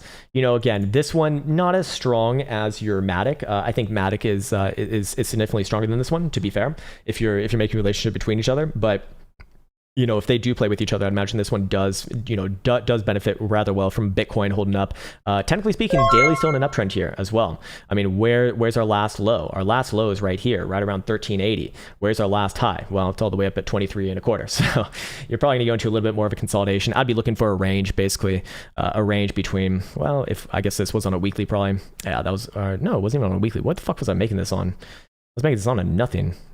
Okay, I see what I was doing. I was getting the meaning of it, but technically speaking, I would give this one the benefit of the doubt as long as it holds the last daily high or low. In this case right here, well, give it the benefit of the doubt for now. Is it as strong as Polygon? No, but it is definitely relatively strong within this market right now to not getting not putting in the downtrend that many other things not just already have done, but did about a week and a half ago already. So I would say this one's relatively strong. Dugdale says, Trias TA, please, super hot project before this crash. Super hot project. You're telling me that this thing can go down? Let's see. All right, TRIAS. Okay, so it is a real thing. Oh, trades on KuCoin, where all the hot projects are. Yep, now it's hot, and now it's a hot now it's a hot steaming pile of Dombola, my friend. Look, man, don't like this chart, man. Down 80%, real. Okay, if I'm being serious right now, like all jokes aside, I don't want to just completely shit over this, but look, in a very, very pulled back sense here, to use a bad pun, when you're down 80%, look, in general, a good project will be respected during these times as acting relatively strong. We saw that with Matic. We saw that with whatever the fuck we just looked at right there, SNX. This thing is not it. Down 80% is not fucking good. People do not, if this one really had, good fundamentals behind it, which almost none of these do because they don't even have a fucking, they don't even have a working product for most of these things. I don't know if this one does or doesn't, but I'm assuming that it probably doesn't. It probably has a white paper and its white paper is probably a sales pitch if I had to guess. Looking at this right here, man, does it bounce with the rest of the market? Probably yes, but is this one respected by the rest of the market? No, the market would say,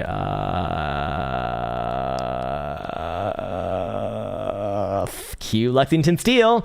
Yeah, man. No, I would have to respectfully disagree with that, man. Again, if Bitcoin bounces here, which I think that it does, this thing probably bounces back up too. Maybe in as much as like 13 and a half, $14. But if you start to see Bitcoin turn back down again, man, I'd be looking for the full retrace on this one. It doesn't have too much history here as well, so maybe give it the benefit of the doubt just because we are kind of limited by that. But I'm not a fan of something that pulls back 80% during that. Okay, let's see. Michael Bianco says, can you take a look at Trios USD? Extremely bullish on this coin. It seems like we have some marketers in here. I'd say the same thing as I did just a second ago, man. All right, let's see. Kendrick says, oh, what's up, man? You know it. The Dominicans are back. They're here in the cave, my fucking man. Lit the way Bear Jesus lit the way down for all to see.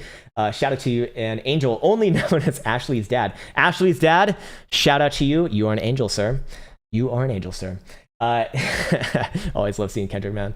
Derek Steinbach says, awesome times, Cave family. Fuck yeah, man. That's what it's all about. I imagine a lot of people, again, in this community here, especially for the people who've been here for a while. I mean, you probably are a trader, so these are really like the times for you. These are as they should be, really.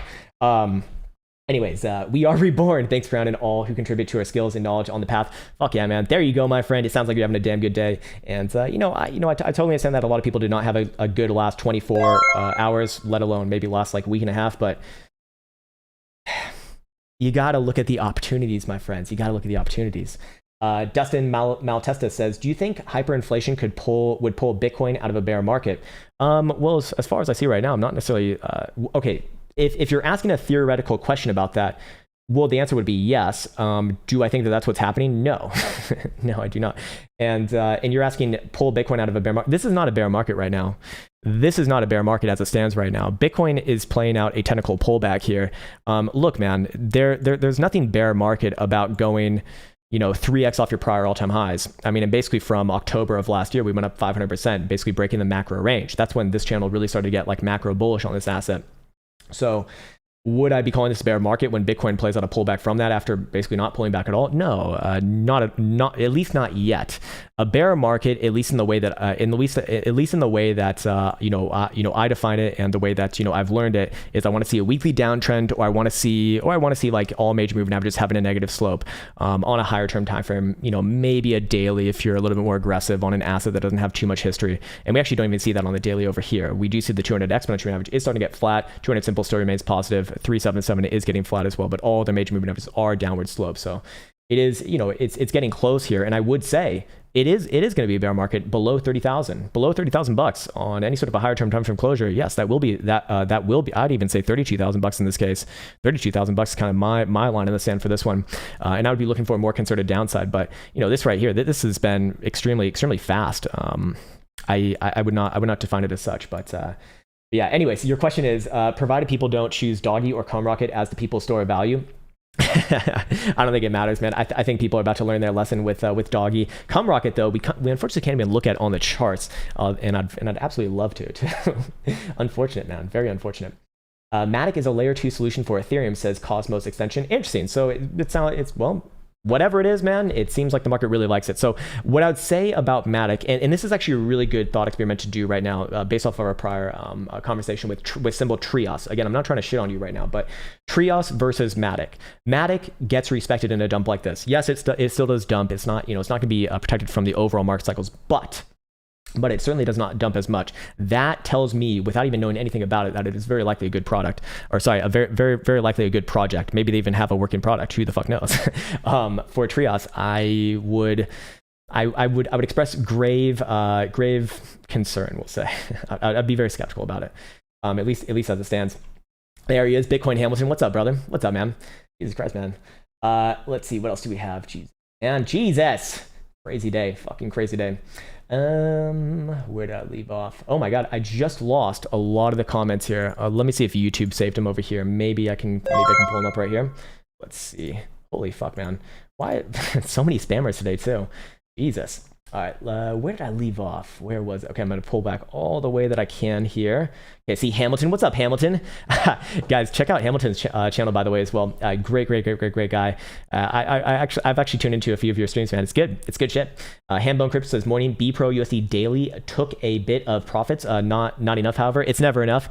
Whenever you're in a winning trade, you never put on enough size. Whenever you're in a losing trade, you always put on too much size, right? BPro, huh? Pro US derp took a bit of profits. Okay, I'm gonna go. Okay, you did say daily. All right, we'll go to a daily here. Not looking good, man. Can it bounce back up to like what the fuck is this number? 8.5 to 9/10 of a cent. Yeah, maybe, but again, not the picture of health and fitness here. I would say weekly, not a fan of it. Yeah, not a fan of it. Problem is though, is that on this run, no long-form consolidations were had on this run all the way from 56,000 all the way up to Jesus Christ, man, 3 million? Is that 3 million? That is 3 million. Holy fuck. Oh my god.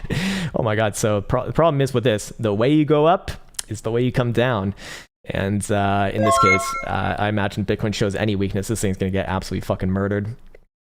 Back down to like 233,000 satoshis, maybe long term.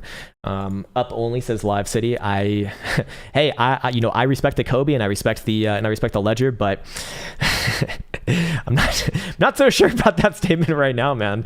I express concern with this one as long as it's below the last sort of range here, that 0.01 region. I think that's a million satoshis right there. All right, cool.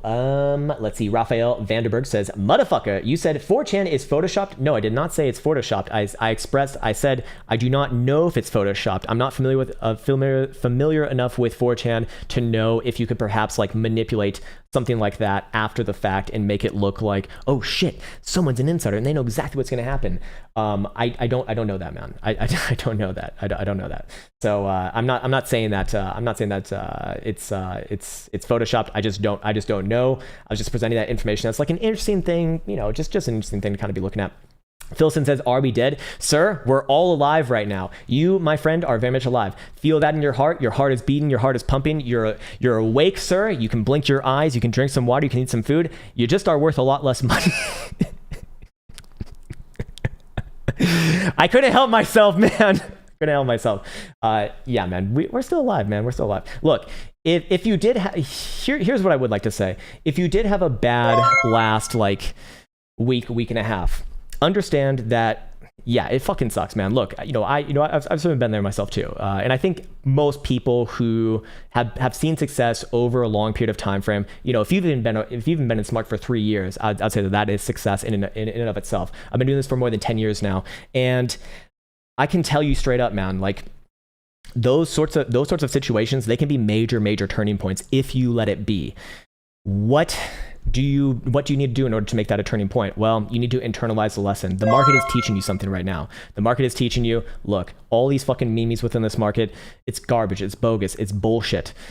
The one thing that matters is price action. Price action rules them all. And at the end of the day, man, when you see a fucking daily reversal, you respect the daily reversal.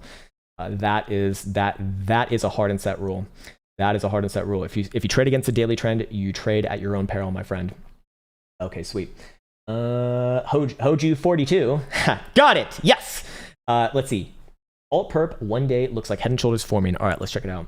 Alt perp. All right. Trades on FTX because they have all the indices here. The daily looks like Head and Shoulders forming. No, I would disagree because we don't have a right shoulder for one. So this would be this would be an amputated Head and Shoulders. So no right shoulder is probably your first signal that it's, well, it doesn't mean that it can't happen. It's like, look, I need to see it confirmed first. The second thing that I'd say is rather, there's two other things that I'd say are not indicative of a Head and Shoulders here. First and foremost, massive volume spike right here. You want to see falling volume from left to right. What you're essentially looking for is a loss of momentum to the downside after your right shoulder. We're not going to see that right here. You want to see that start over here. On top of that, your neckline, you want to see more or less even. Sometimes it could be a little bit more upsloping in this case. It can be in the same direction as the trend a little bit, but in this case, it'd actually be a downward slope. So no, I disagree. But hey, look, you do have a downtrend here. So do you need a fucking bearish formation in order to In order to be bearish on this, absolutely not. This is it's a bad chart. It's a bad chart right now. Altcoins again are going to, whenever Bitcoin plays out some major downside, they typically are going to be more reactive. In this case, that means they're going to play out some more downside as well. They played out a bit more upside in general in comparison to Bitcoin on that side, and and to the downside, they're going to do very likely the same thing as well. Unfortunately, we don't have a whole hell of a lot of history here, so I would not feel comfortable analyzing this long term, but daily does have a downtrend by definition. We closed on new lows. That kind of says a lot. Now, if you are looking for a head and shoulders, I don't know, maybe you have it on a 12 hour at the top right here. No, it's not even there actually. Just a bit toppy in general. All right, there he is, Mr. Hamilton, my fucking man. It's all good, brother. It's all good. Let's see. Sub 7. Kendrick says, Dominicans are back. Thank you, Elsa. Elsa's actually not here right now. She's taking care of the doggies right now. And Caretaker and the Cave and whoever is time stamping the vids. That would actually be Mr. Sergey. Mr. Sergey is doing it, and he's doing God's work right now. Are the Caretaker indicators free, or will he accept potatoes? Will he accept potatoes? Well, he is Irish, so maybe it actually might work. All love Mr. Caretaker. He knows that though. Caretaker is one of the most reasonable people I fucking know. I think pretty much all of his indicators are free except for 2 of them. What do we have over here? Okay, we have several. He has 1, 2. These are both free. I can assure you of that. 3. This one's not free. This one is. This one is. This one is. This one is. This one is. This one is. This one is. This one will probably be. And do we see anything else? And this one is. And this one probably will be as well. Yeah, man. He's got some pretty damn cool concoctions that he's working on that he's been sharing with me. I'm really, really excited to see what he has in store, man. It's he's great. He's fucking great, man. So yeah, all but 2 of them, all but the RSI divergence identifier, and then also the STC. Michael Bianco says, check out EXCL if you can. Someone already got Treehouse. All right, EXCL. All right, let's check this one out over here. Let's see. We got another very highly esteemed altcoin, I'm guessing. Exclusive coin. Exclusive coin. It's in the name. It's exclusive. Very impressive bounce, actually. Very impressive bounce, man. You got to respect the bounce here. I'd be looking for continuation on this bounce back up to like 40 cents. Long term. Oh, wow. This one actually does have long term. This is actually not that bad. This is actually really not that bad. This is actually rather respectable, all things considered. Look, I play technically speaking, my rules for myself, I play this one bullish as long as it's above 35 cents on a weekly. Close below 35 cents, and yeah, you got some nasty problems back down to like a quarter, maybe even 20 cents. But the problem with these altcoins though is that they got all this nonsense going on right here. That's the problem with them. I think you give this one the benefit of the doubt here, honestly. One of the more impressive bounces that we've seen. This one dumped out how much yesterday? It dumped out 65%, but that doesn't mean anything on its own. How much did it regain by end of day closure? It closed down about 20.5%. I mean, still pretty fucking bad, but actually still pretty fucking bad. Actually still pretty fucking bad, but it does say something that it did recover more than 50% of its of its drop down there. So I'd give it the benefit of the doubt for now, especially based off the weekly right here. But hey, any sort of a weekly below 33.5, not good, very not good, if you will. So yeah, man, actually one of the more interesting charts actually that we've seen today, to be honest with you. Chimera says, hi Krown, what's up, man? Can you kindly look at, hey, appreciate that, man. Can you kindly look at dot dollar? Okay, dot dollar daily weekly. Okay, I think Binance is the one to go to for this one. And whoa, holy fuck! Again, kind of same thing as what we said, I think a few charts ago. The way you go up is the way you come down, and this thing basically just went straight to the fucking upside with only 2 weekly pullbacks there. Not even that. Not even going to register on a weekly, really. Daily, kind of. I'd be looking for this one to bounce back up too, but $30 is a nice round resistance number in this case. I'd look for Bitcoin on direction. If this one can. Problem with this long term is we don't really have a long term to look at. Look, man, if you close the weekly below last weekly's low, I'd be looking for another move down below $20. I'll put it that way, or somewhere around $20 to $18. But I guess you give it the benefit of the doubt right now. But again, Bitcoin's going to be easier to kind of judge on the greater scale.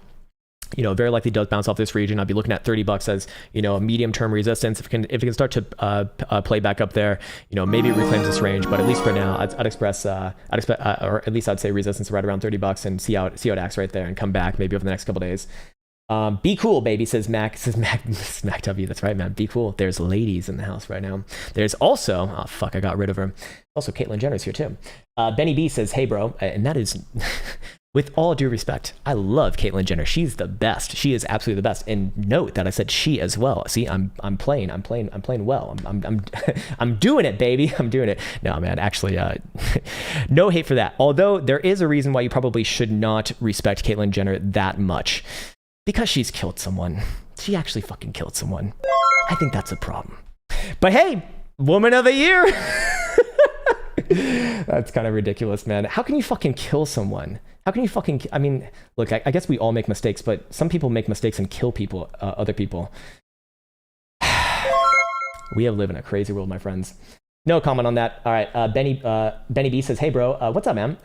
ES futures on the daily. Okay, you're talking about SPY futures right here. Let's pull it up. Yeah, where is it? There it is, 4,100. On the daily, is Bitcoin dump correlated with stock market weakness? Yeah, I mean, we've been saying this for fucking years now, man. Bitcoin and traditional markets are heavily correlated with each other. So, if you do want to make things a little bit easier for us, oh Jesus Christ, man, look how it played so well with this one. Broke it right there, boom, major move down, nasty. We can actually create a new range for this one too. We can use this area right here now, about 40-50ish region to the upside. What would we use? I mean, you could use that same area for short-term resistance, but I'd actually play the range here and look at 41.75. I'd look for it to fill out this range a little bit more, but similar to Nasdaq, there are several signs of weakening trend here. So plays around there a little bit more, probably gets another try back up short term, but I'm starting to get a little bit. I'm starting to get more and more on edge about traditional markets. I spoke with my mentor the other day, and or like my mentor from like way fucking back when. He actually is calling a reversal already, and. Well, he's been doing it for more than fucking 40 years now, so I typically respect what he says. But in this case, I don't think I called just yet, but I do see that it's in place. Yes, it can very well happen. I think it could happen in June if it does want to happen. But at least for now, give it a chance to play there a little bit. I'm always headed to call a reversal before we actually have a reversal, but this one does have. Well, we got a high, we got a low, we got a lower high in place. We do not have a lower low just yet. TA to the moon. Can you look at new hourly daily? Says Pablo South. Yeah, man. Is this a Kathy Woodstock? New Core Corporation. Short term probably bounces back up here, but we do have a bit of a runaway top right there. Long term, do I think that it's topped out for a little bit? Yeah, I do think that it'll play back down to about 93.5. Daily TSI turning down. Daily RSI bearish divergence. Daily BBWP printing red all the way through. I'm going to imagine the weekly looks like a reversal. It looks like a reversal, but is this the one that's been in a oh yeah, this one is in a major multi-year long breakout. So if this one wants to play back down, maybe the low 90s, I'd actually look at that as an opportunity, man. I would not be long-term bearish on this one, but short-term daily, could very easily have some downside here. I do think it will pop back up though and fill somewhere around just 103, and then I want to see it from there. I mean, technically speaking, the 4 hour still even has an uptrend here too, so I should respect this one. But I do see several signs of weakening trend here, at least in the short term. 4 hour Jewel also pointed a little bit downside, but long term macro, I like it. Short term, probably a bit of a pullback. Dear Lord, man, lots of spammy people in the chat today. Thank God our moderators are keeping everyone nice and safu right now. What's up, Bitfinesse? Been a long time, man. Good morning, my friend. Truly apologize if someone's already requested it. All good, man. It's all fucking good, man. If I'm just waking up, if I'm just waking for the day, could we check Hex weekly? Sure, man. Sure. Been holding since December 2019. Also, Mom is denying my chicken tendies. Did you put a few nanos in her, or is she being a lazy bitch again? She sounds awful. Hex, symbol HEX. We'll do versus the dollar here. Now, this one wasn't. I'm actually very interested to see how this one held up during this. Okay, so it looks like my initial analysis on this one the other day was correct. Downside is the short-term way, but keep an eye on the weekly here. Is this one long-term bearish? I probably wouldn't call it just yet. I mean, this is not a bearish chart as it stands. Problem is we don't have a whole lot of history, so looking at long-term is a bit of a fool's errand right now, but let's see what this chart looks like. I mean, even less history. It's not going to be as useful.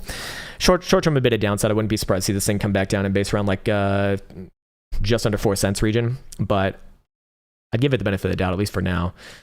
Let's see. Hey, what the did we lose the top side over here? What the hell just happened? Holy fuck. Don't think I've ever seen it get that high. God damn, man. You know, for all the hate that Hex is going to get, it's not the worst chart, you know, relatively speaking. Go back to HIP BTC. I just want to see this one again. Where's our last low? Problem is our last higher low is way the fuck back on over here. So this one can actually have some like legitimate downside, even back down to like 3 cents even, but it'd still just be a higher low at the outset. So long term, I'd give it a chance, man. I'd give it a chance. This one playing relatively well in comparison to a lot of things within this market, actually. I'd put it in one of the more in the category of more interesting. Again, not a comment on its underlying technology. I'll let other people comment on that, but as far as charts go, it does kind of speak for itself, I guess. Alex says, good morning. Can you please look at Matic USD 1 hour and 4 hours? Sure, man. We already looked at it on the higher term timeframes, but these are lower term timeframes. So let's see what other new things we can come up with it. All right, 4 hour right here, looking good. I still remain with my short term 210 target. Let's go down to the hourly. Same shit. Hourly actually looking good for a little more short term lift off here. Hourly TSI up, hourly RSI, multiple drives of bullish divergence right there. Yeah. I'd still be favoring the short-term upside here. Somewhere around 210, maybe a little bit of a short-term pullback. I'd want to see it after that. Again, this is still the most impressive, this is certainly the most impressive chart in this market, all things considered right now. Is there any other signs of slowdown here though? It's not in a bearish, it's not in a signal posture just yet for the daily jewel. Daily TSI is turning down as well. Bearish divergence on that, but it's pretty fucking far away, so I don't know how relevant that is here. I'd give this one a chance, man. This is really an impressive chart. I mean, this is really something here. This is really fucking something. Wow, what the fuck? Powerful Matic. Nimbo says, as lead doggy developer, I just want to say that I quit. I'm out. The doggies are dead. Donaldo Armand says, bro. What's up, bro? UBT PL. I think that's UBT. Is it UBT? There we go. All right. Yes. Trades on Arca. I remember this one. I never traded myself. Barely trades, as you can see. So a little bit concerning right there. What are we looking at right here? What is this thing? Actually, it's some sort of pro shares ETF or it's the Ultra 20-year Treasury. Interesting. What time frame? Okay, you didn't give a time frame. I'd be looking for it to come back down to about 44.50ish region. But I would be looking for another low behavior, right? Or, you know, some bottoming behavior right there. The momentum losses are pretty fucking beat up. I do like how it's consolidating around its lows right now. I'd give it a chance within the context of this trend at least. So yes, short term very likely does come down, but give it a chance right around about 44.5 region. Yeah, below 44.5, well, you got a problem. And to be fair, on the monthly, we do have a downtrend.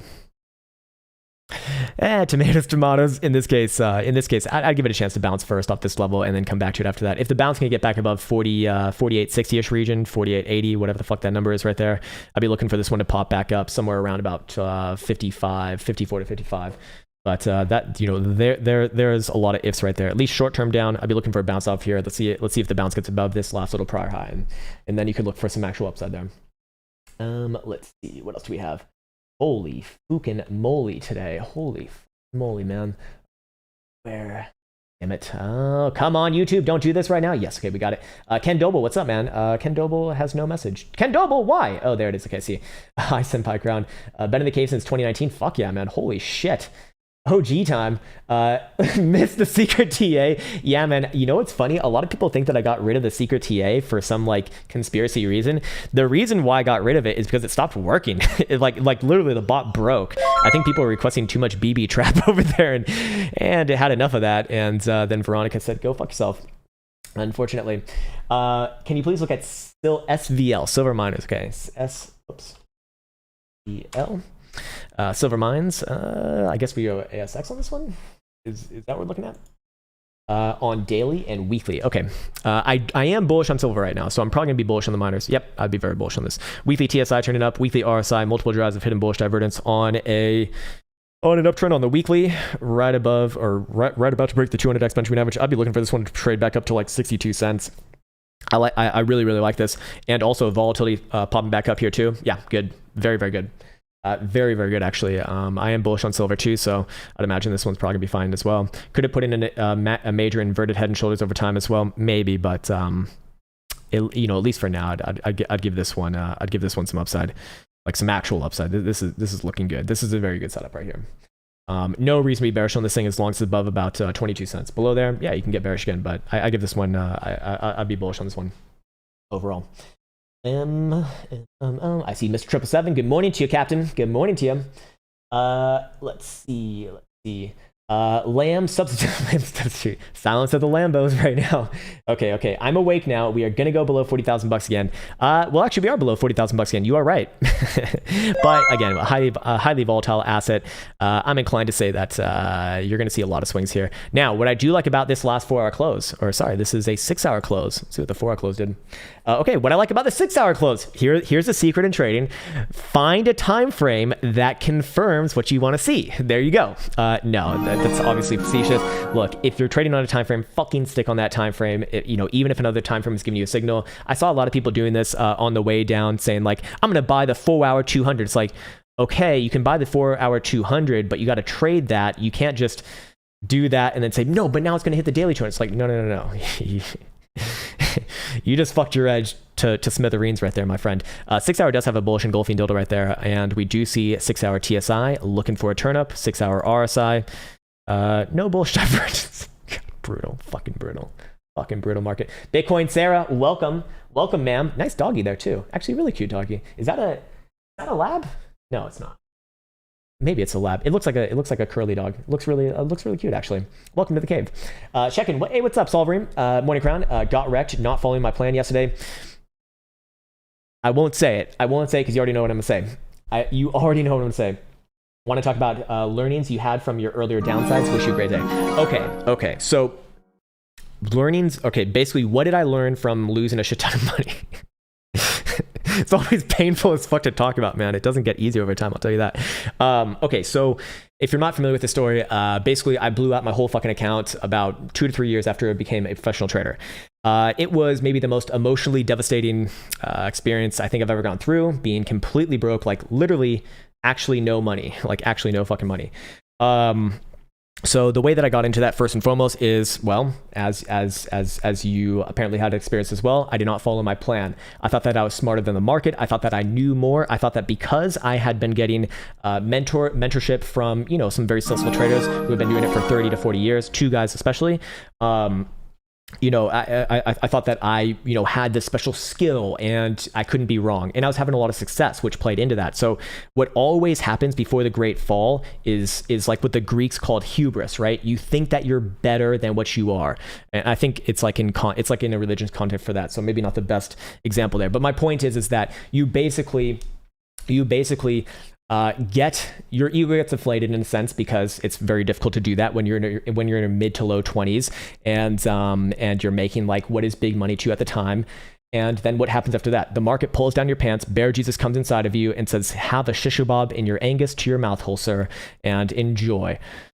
And the problem is that that's always, you can count on that happening again, Mr. Solverine. I can assure you of that if you do not learn the lesson. What is the lesson? The lesson is under no fucking circumstances ever do you deviate from your plan. Always have risk management. And now I know you personally, so I know that you do have like an actual plan. Problem is when you don't follow it, that's a plan. That's not a plan. It's just fucking words on a paper. So what I learned from that is that I can have more or less what I want when it comes to trading, but that comes with the responsibility to be adherent to my plan, which sounds easy enough. Problem is, when you're an emotional fucking mid-20s guy, you're not gonna. You are emotional. You're the bitch of the world at that point. You don't really like come into emotional maturity until your late 20s. I think as a guy, I think girls get into emotional maturity like earlier. They probably get into their teens because they just get more experience earlier, I think. But that's a whole nother discussion. Anyways, for guys, especially in this day and age, with the way that we're kind of raised and conditioned, I do think that unless if you have a self-imposed sort of like rite of passage earlier in life, it's going to come out in some other way. And, we have like problem creep as well, which, fuck, why am I getting into this right now? But basically, even though we didn't necessarily have the same issues as, our ancestors, like, what is it, hundreds of thousands, maybe even millions of years ago, we still treat our issues today as if they are of the same severity, like, as running away from a fucking lion. If you lose your whole account, it's rattling, it's going to absolutely destroy you. So anyways, my point is that first and foremost, the lesson is do not deviate from the fucking plan. Now, again, I know you, so I know that your plan is actually solid. For a lot of people out there, your plan might not be solid, so this might not apply to you. That is an assumption that I'm making right now. If your plan is solid, then it's just a matter of following your plan. And that means that you understand what trading is in its essence. It is a game of statistics and probabilities. You cannot be 100% perfect. I have never seen someone be 100% perfect over a long period of time. I've seen some people do it for, a month or a few weeks. I think a few people in the Discord could probably come up with a few examples for that. But over a long period of time, I can assure you, I've never seen it not once. I guess maybe it would be naive to say that it can never happen, but I have not seen it in my lifetime. So that means if you can't be perfect with your trading, you need to have a plan for what happens if what you are looking for does not work in the way that you are, postulating, aka a trading bias, if you will. That's why risk management is so important, because you can be 99% perfect, but on the 1% or even not 1% chance that you are wrong, it will be a career-ending decision, or can be a career-ending decision. So that is the lesson. There is no deviation. You are responsible for following that. That is what it means to be a trader. If you cannot do that, you will never be long-term successful. It can't be done, because at some point, a black swan event, a 10 sigma fucking event will happen, and you will lose a lot, or maybe even all. And it's very difficult to come back from zero. It can be done, yes. But the better option is to just never fucking get there in the first place, to be honest with you. You don't need to do that. And if you are, and now I'm not speaking to Solverine here, but anyone else who might have been listening to that, if you are currently maybe learning, or you don't like have a solid plan in place, do not put real fucking money at risk. Trade a demo account. You can get great experience there. Yes, it's not going to feel the same as when you actually put real money at risk, but at least you can see the statistics over time. And naturally speaking, as you get more and more experience with that, as you get more and more familiar with it, your emotions will quiet down as you become progressively desensitized to that stimulus. And as you do that, you'll recognize, oh shit, if I have a 69% chance to win this trade versus a 31% chance to lose this trade, does it make sense for me over time to get excited about winning or losing? No, it doesn't. It fucking doesn't. You don't get excited. You don't get surprised about flipping a coin and finding out that over like 100,000 flips, 50,000 of them are heads and 50,000 of them are tails, or something similar to that. You don't get surprised by that. It's the same thing. So you need to get that progressive desensitization if that, if you're on that side of the scale as well. So on that talk right there. Charlie Pep says XRP USD for in daily please Krown. What's up, man? XRP USD. Okay, let's see. Where is it? My voice is starting to fail me. Stop it, voice. Come back up. I'm trying to get a bank account, baby, today. Need to buy a house in this bitch.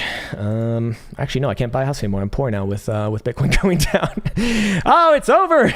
It's over. All right. So XRP. What did we say yesterday? We said if XRP breaks the 1.25 last low, it's down to $1. Then actually, it didn't just hit $1. It fucking shattered $1 right there. But on a closing basis, which is what I operate on, and which is what I stand adherent to, closed 105.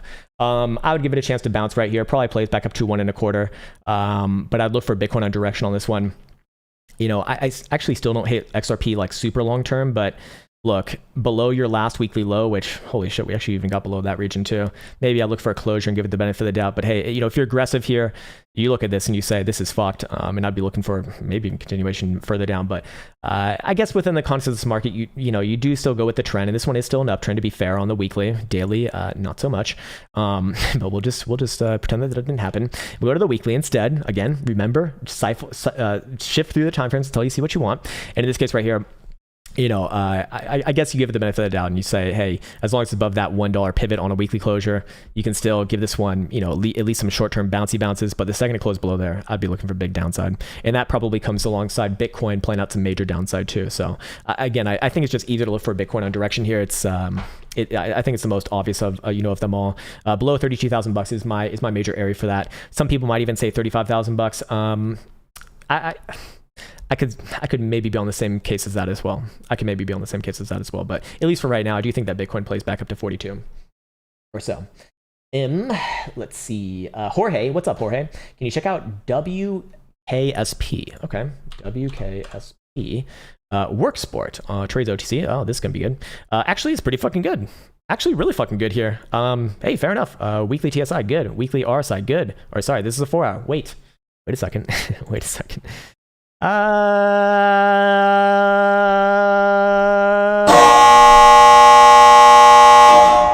I think it's got some short-term upside. Probably plays back up to like 70 cents. But I'd be cautious on this one long term, man. Pretty bad long term chart. I need to take a sip of this water, man. I am like, I'm losing my brain right now, man.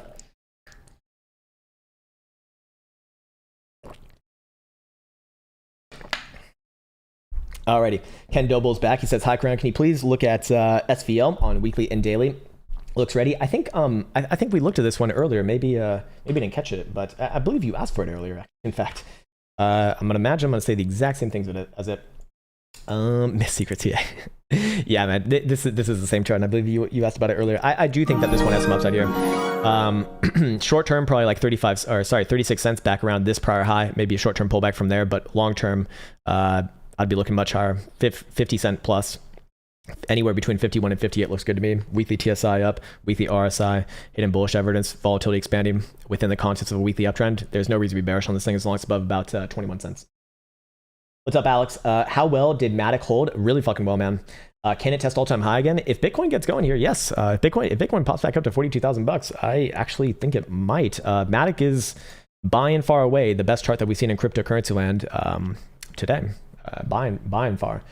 Matic, SNX, and Hex. What the fuck is my life, man?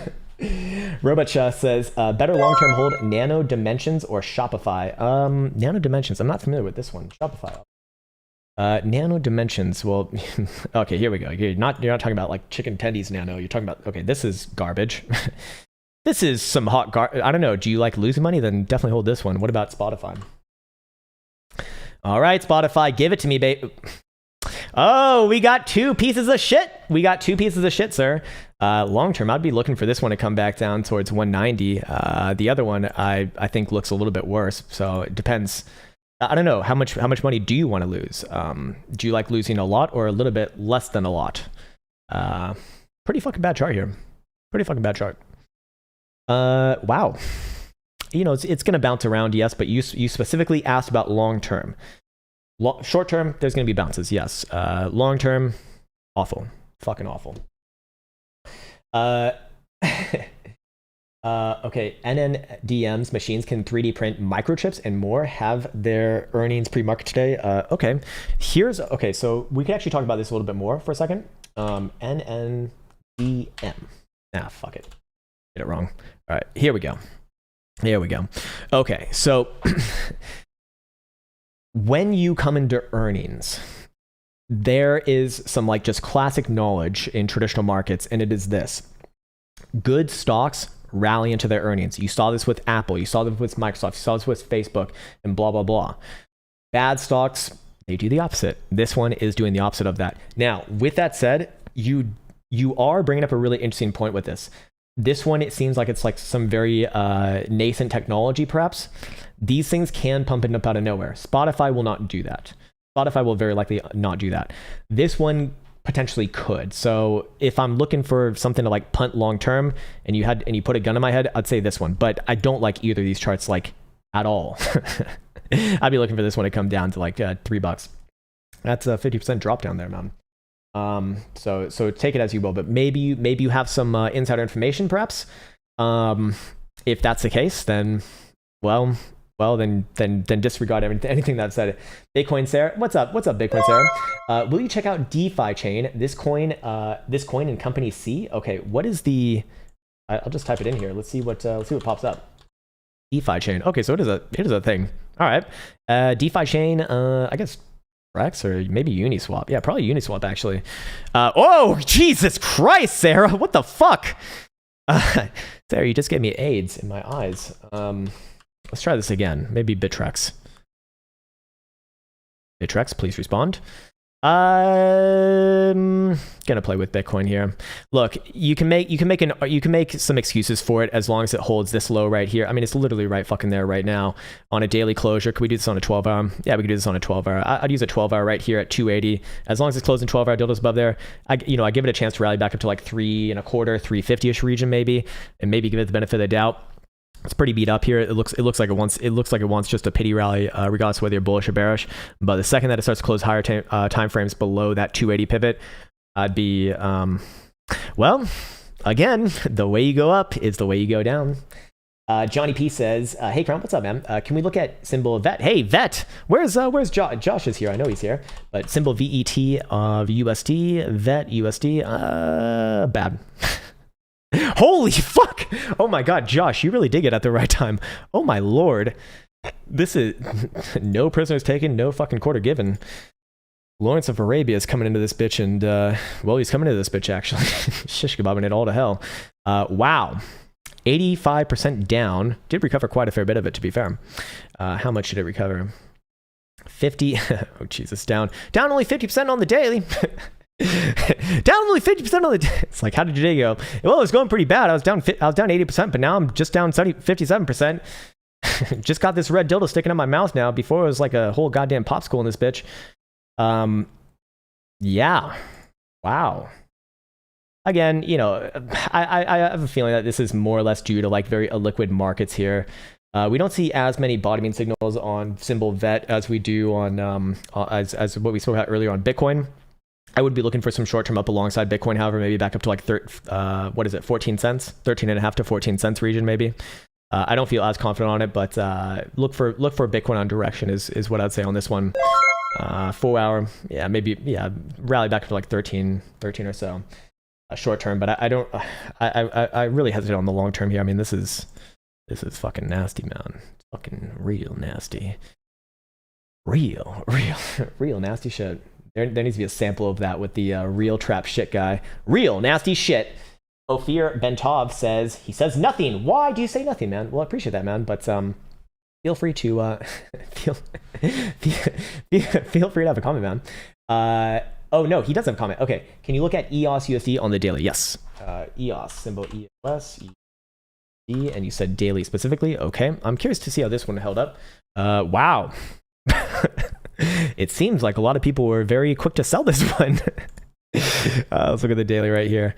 Again, probably going to rally up with Bitcoin here on a bounce, maybe back up to like 735, or somewhere between 7 to 7.25 region. Technically speaking, still is a higher low here. Do we have any hidden bullish evidence in place? Let's see. No, we don't. No, we don't actually. Well, that's concerning. Short term, yeah, very likely pops back up. I'd say 7.25. I'd look for Bitcoin on direction. If Bitcoin can pop back above 42 and actually put in, I think that would be a higher high on the 4 hour now. Let's go double check. Where is it? Right here. Nope. Oh man, you're not gonna like what I have to say about this. Where's your last lower high on Bitcoin? You say, you ask, you might be asking. That would be about 45,700 on a 4 hour, by the way. You're a fucking lord, man. We might actually be fucked. Fringe File says, hey, can your chart find wiener? I want to say I got rich off wieners. Thanks, fun stream. Sure, man. I feel the same way about Doggy Coin, but I missed the boat there. Wiener Corporation. Nice. Is this Oscar Mayer? Can you get rich off of this? Well, yes. Yes, you can actually. I'll show you the trick. You just do this. You flip your computer upside down and voila, you're rich. You're fucking rich. Look, man, I don't have an opinion on a chart like this because this thing, I'm on a weekly time frame right now to shoot you straight. It goes weeks, maybe even months without doing a single trade. That's not a good signal to me. It's not that it's not a good signal to me, or it is not a good signal to me, but I can't give you a good faith opinion on this. So I'd have to say I pass on this, unfortunately. Little bit of bottoming signs here if like I really fucking squint my eyes and make an excuse for it. Will you get rich off of it? Only if you have some insider information that it's going to pop back up to like 7.25. But this thing's trading at 0.6 cents. That would be, look, here's the real fucking chart. Shitcoin police are here and at the ready, sir. Yeah, not very good, man. Not very good. Can you? Is it possible? I mean, anything's possible, right? It's a non-zero probability. Problem is, the closer and closer to zero you are, less likely it is. Not a big fan of that chart, to put it bluntly. Let's see. Kendrick's back. El Capitan, elaborate on your mentor's take, if okay, on traditional markets. So he's a lot more aggressive with calling tops than I am. And he's like a big bear market trader. And I would consider myself a bear market trader as well. I mean, I've made more trades in the last, like, I don't know, when did Friday happen? Look, I'm not trying to brag, but since Friday, it's been maybe the best trading in my career. But what does he say about this? So his issue with it is he doesn't really do a lot of things in the way that I do them, to be honest with you. He's just looking at this as a reversal, man. He's looking mostly at SPY too. Look, I do see the same thing, man. It's in progress there. Like, it's in progress. But he's usually operating off a very low term time frame, so that's why I do express a little bit of I'm not saying that he's not gonna be wrong, or sorry, that he's gonna be wrong or right. It's just I want to see it proven first. So I'm more conservative in comparison to him. He's more aggressive. He started trading, to give you an example, he started trading like a year or two before the 1987 collapse.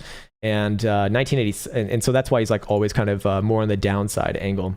Let's see, can I show you 1987 on SPY? I think I should be able to. Let's see. So he was born he was born back in the fucking 50s, but he, as far as a trader was, came in. Oh my God, that's 2000. So he lived through the $2,000. The year 2000 dump as well. We actually can't get that information on this chart, unfortunately. Anyways, his main reason is that, he's looking at this already as a reversal, taking out the, what is this week? The 3rd of May low right here. I say personally, I think that it's very possible. We do have a lower high. He also is big on that, but he's really, really big on weekly. He loves the fucking weekly. He loves the weekly trend. One of his like big sayings was, I trade with confidence on the weekly. That's where I make, that is where I make my big money to the downside. And he also likes MACD a lot too. Now, I used to not really like MACD, but I've definitely had a reversal on my opinion on that. And if we're looking at MACD over here, which we haven't even pulled up this, or yeah, we did pull this chart a little bit earlier, but if we're looking at MACD on SPY, for example, fuck is my SPY? Or where the goddamn hell is it? We're just having a fresh crossover right here at like extreme levels. I mean, he looks at this as kind of like a rubber band snapping back. So take it as you will. But he's very aggressive in calling those. And look, he can very fucking easily be right on this one, honestly, man. If this thing does want to reverse, it's going to come down a lot, 3650-ish region. Long term, but that'd be very long term in this case. All right, let's see. Where else did I leave off? Where the fuck am I? Holy shit! Dude, where the hell am I for real? Oh my God! Holy fuck! We really are way the fuck back there right now. Bitcoin's there. We already got that. DFI, we got that. Nice. BK says, hey, Krown, can you look at KSM USD on the 4-hour and daily? Okay. KSM Kusama. We haven't looked at this one yet. Let's see. Here's my Kusama mama over here. KSM on Binance. Again, bouncing with the rest of the market. Holding up, I wouldn't say this one's as strong as Polygon or Matic, whatever the fuck it is, but this one's very similar to SNX. Still holding the daily uptrend here. Last higher low was way the fuck back here at $300. Technically speaking, we don't have a low confirmed just yet, but as long as it does hold basically above 335, I do look at it as overall okay. And overall, I do give it the benefit of the doubt here, kind of put in the same category, but not as strong as Polygon. A lot more akin to SNX. Weekly looks like absolute dog shit, but I'd be looking for a short-term pop back up to like 420 to 450-ish region. This one's going to be highly volatile as well, as most altcoins are. Very, very, very, very, very, very, very extremes on our BBWP on the lower term timeframes. Higher term timeframes, though, not quite there. Daily TSI turning down, don't necessarily like that. Matthew Dorsey says, waves, please. Oh man, waves. Holy shit, is that thing still alive? Is that thing actually still alive? Let's see, waves on Binance. Wow, holy fuck. Very impressive. Very, very impressive. Incredibly, I mean, this one's already eaten up the dump. Look, man, bearish things do not retrace their whole dump the day after. Very one of the better charts we've seen today. Definitely one of the best charts we've seen today, actually. All things considered, bullish, or sorry, yeah. Again, that's very fucking impressive. It didn't just retrace the whole damn dump. It actually technically made a new high above yesterday's high. That is extremely impressive, man. I'd still wait for a daily close of about 27.5, but if that happens, I'll be looking for another retest of highs.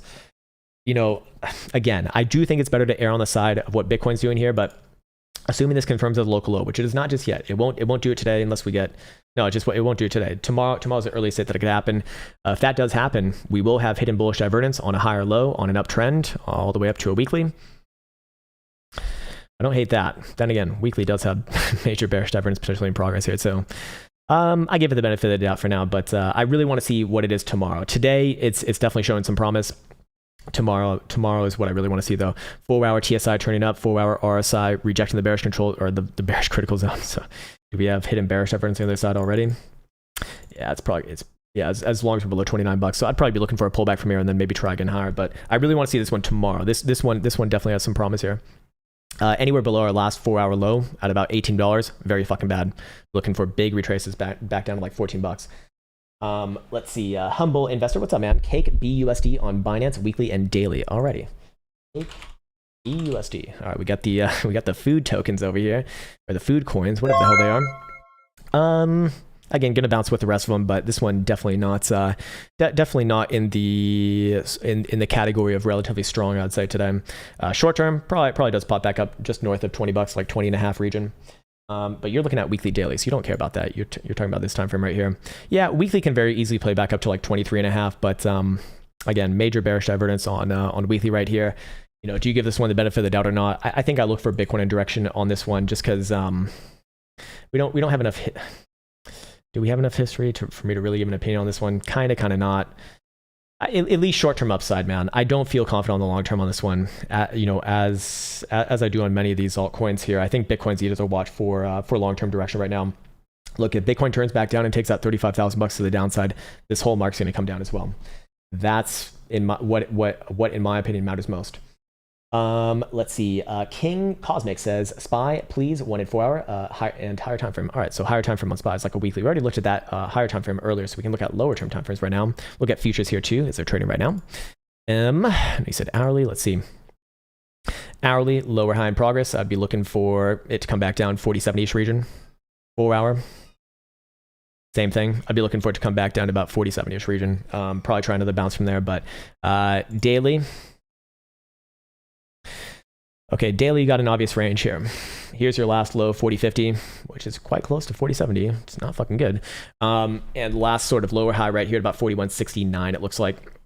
So I'd give it a chance to kind of consolidate, as we said earlier, just between this range right here, and then whichever way that it breaks from that range, which trying to look a lot more to the downside long term.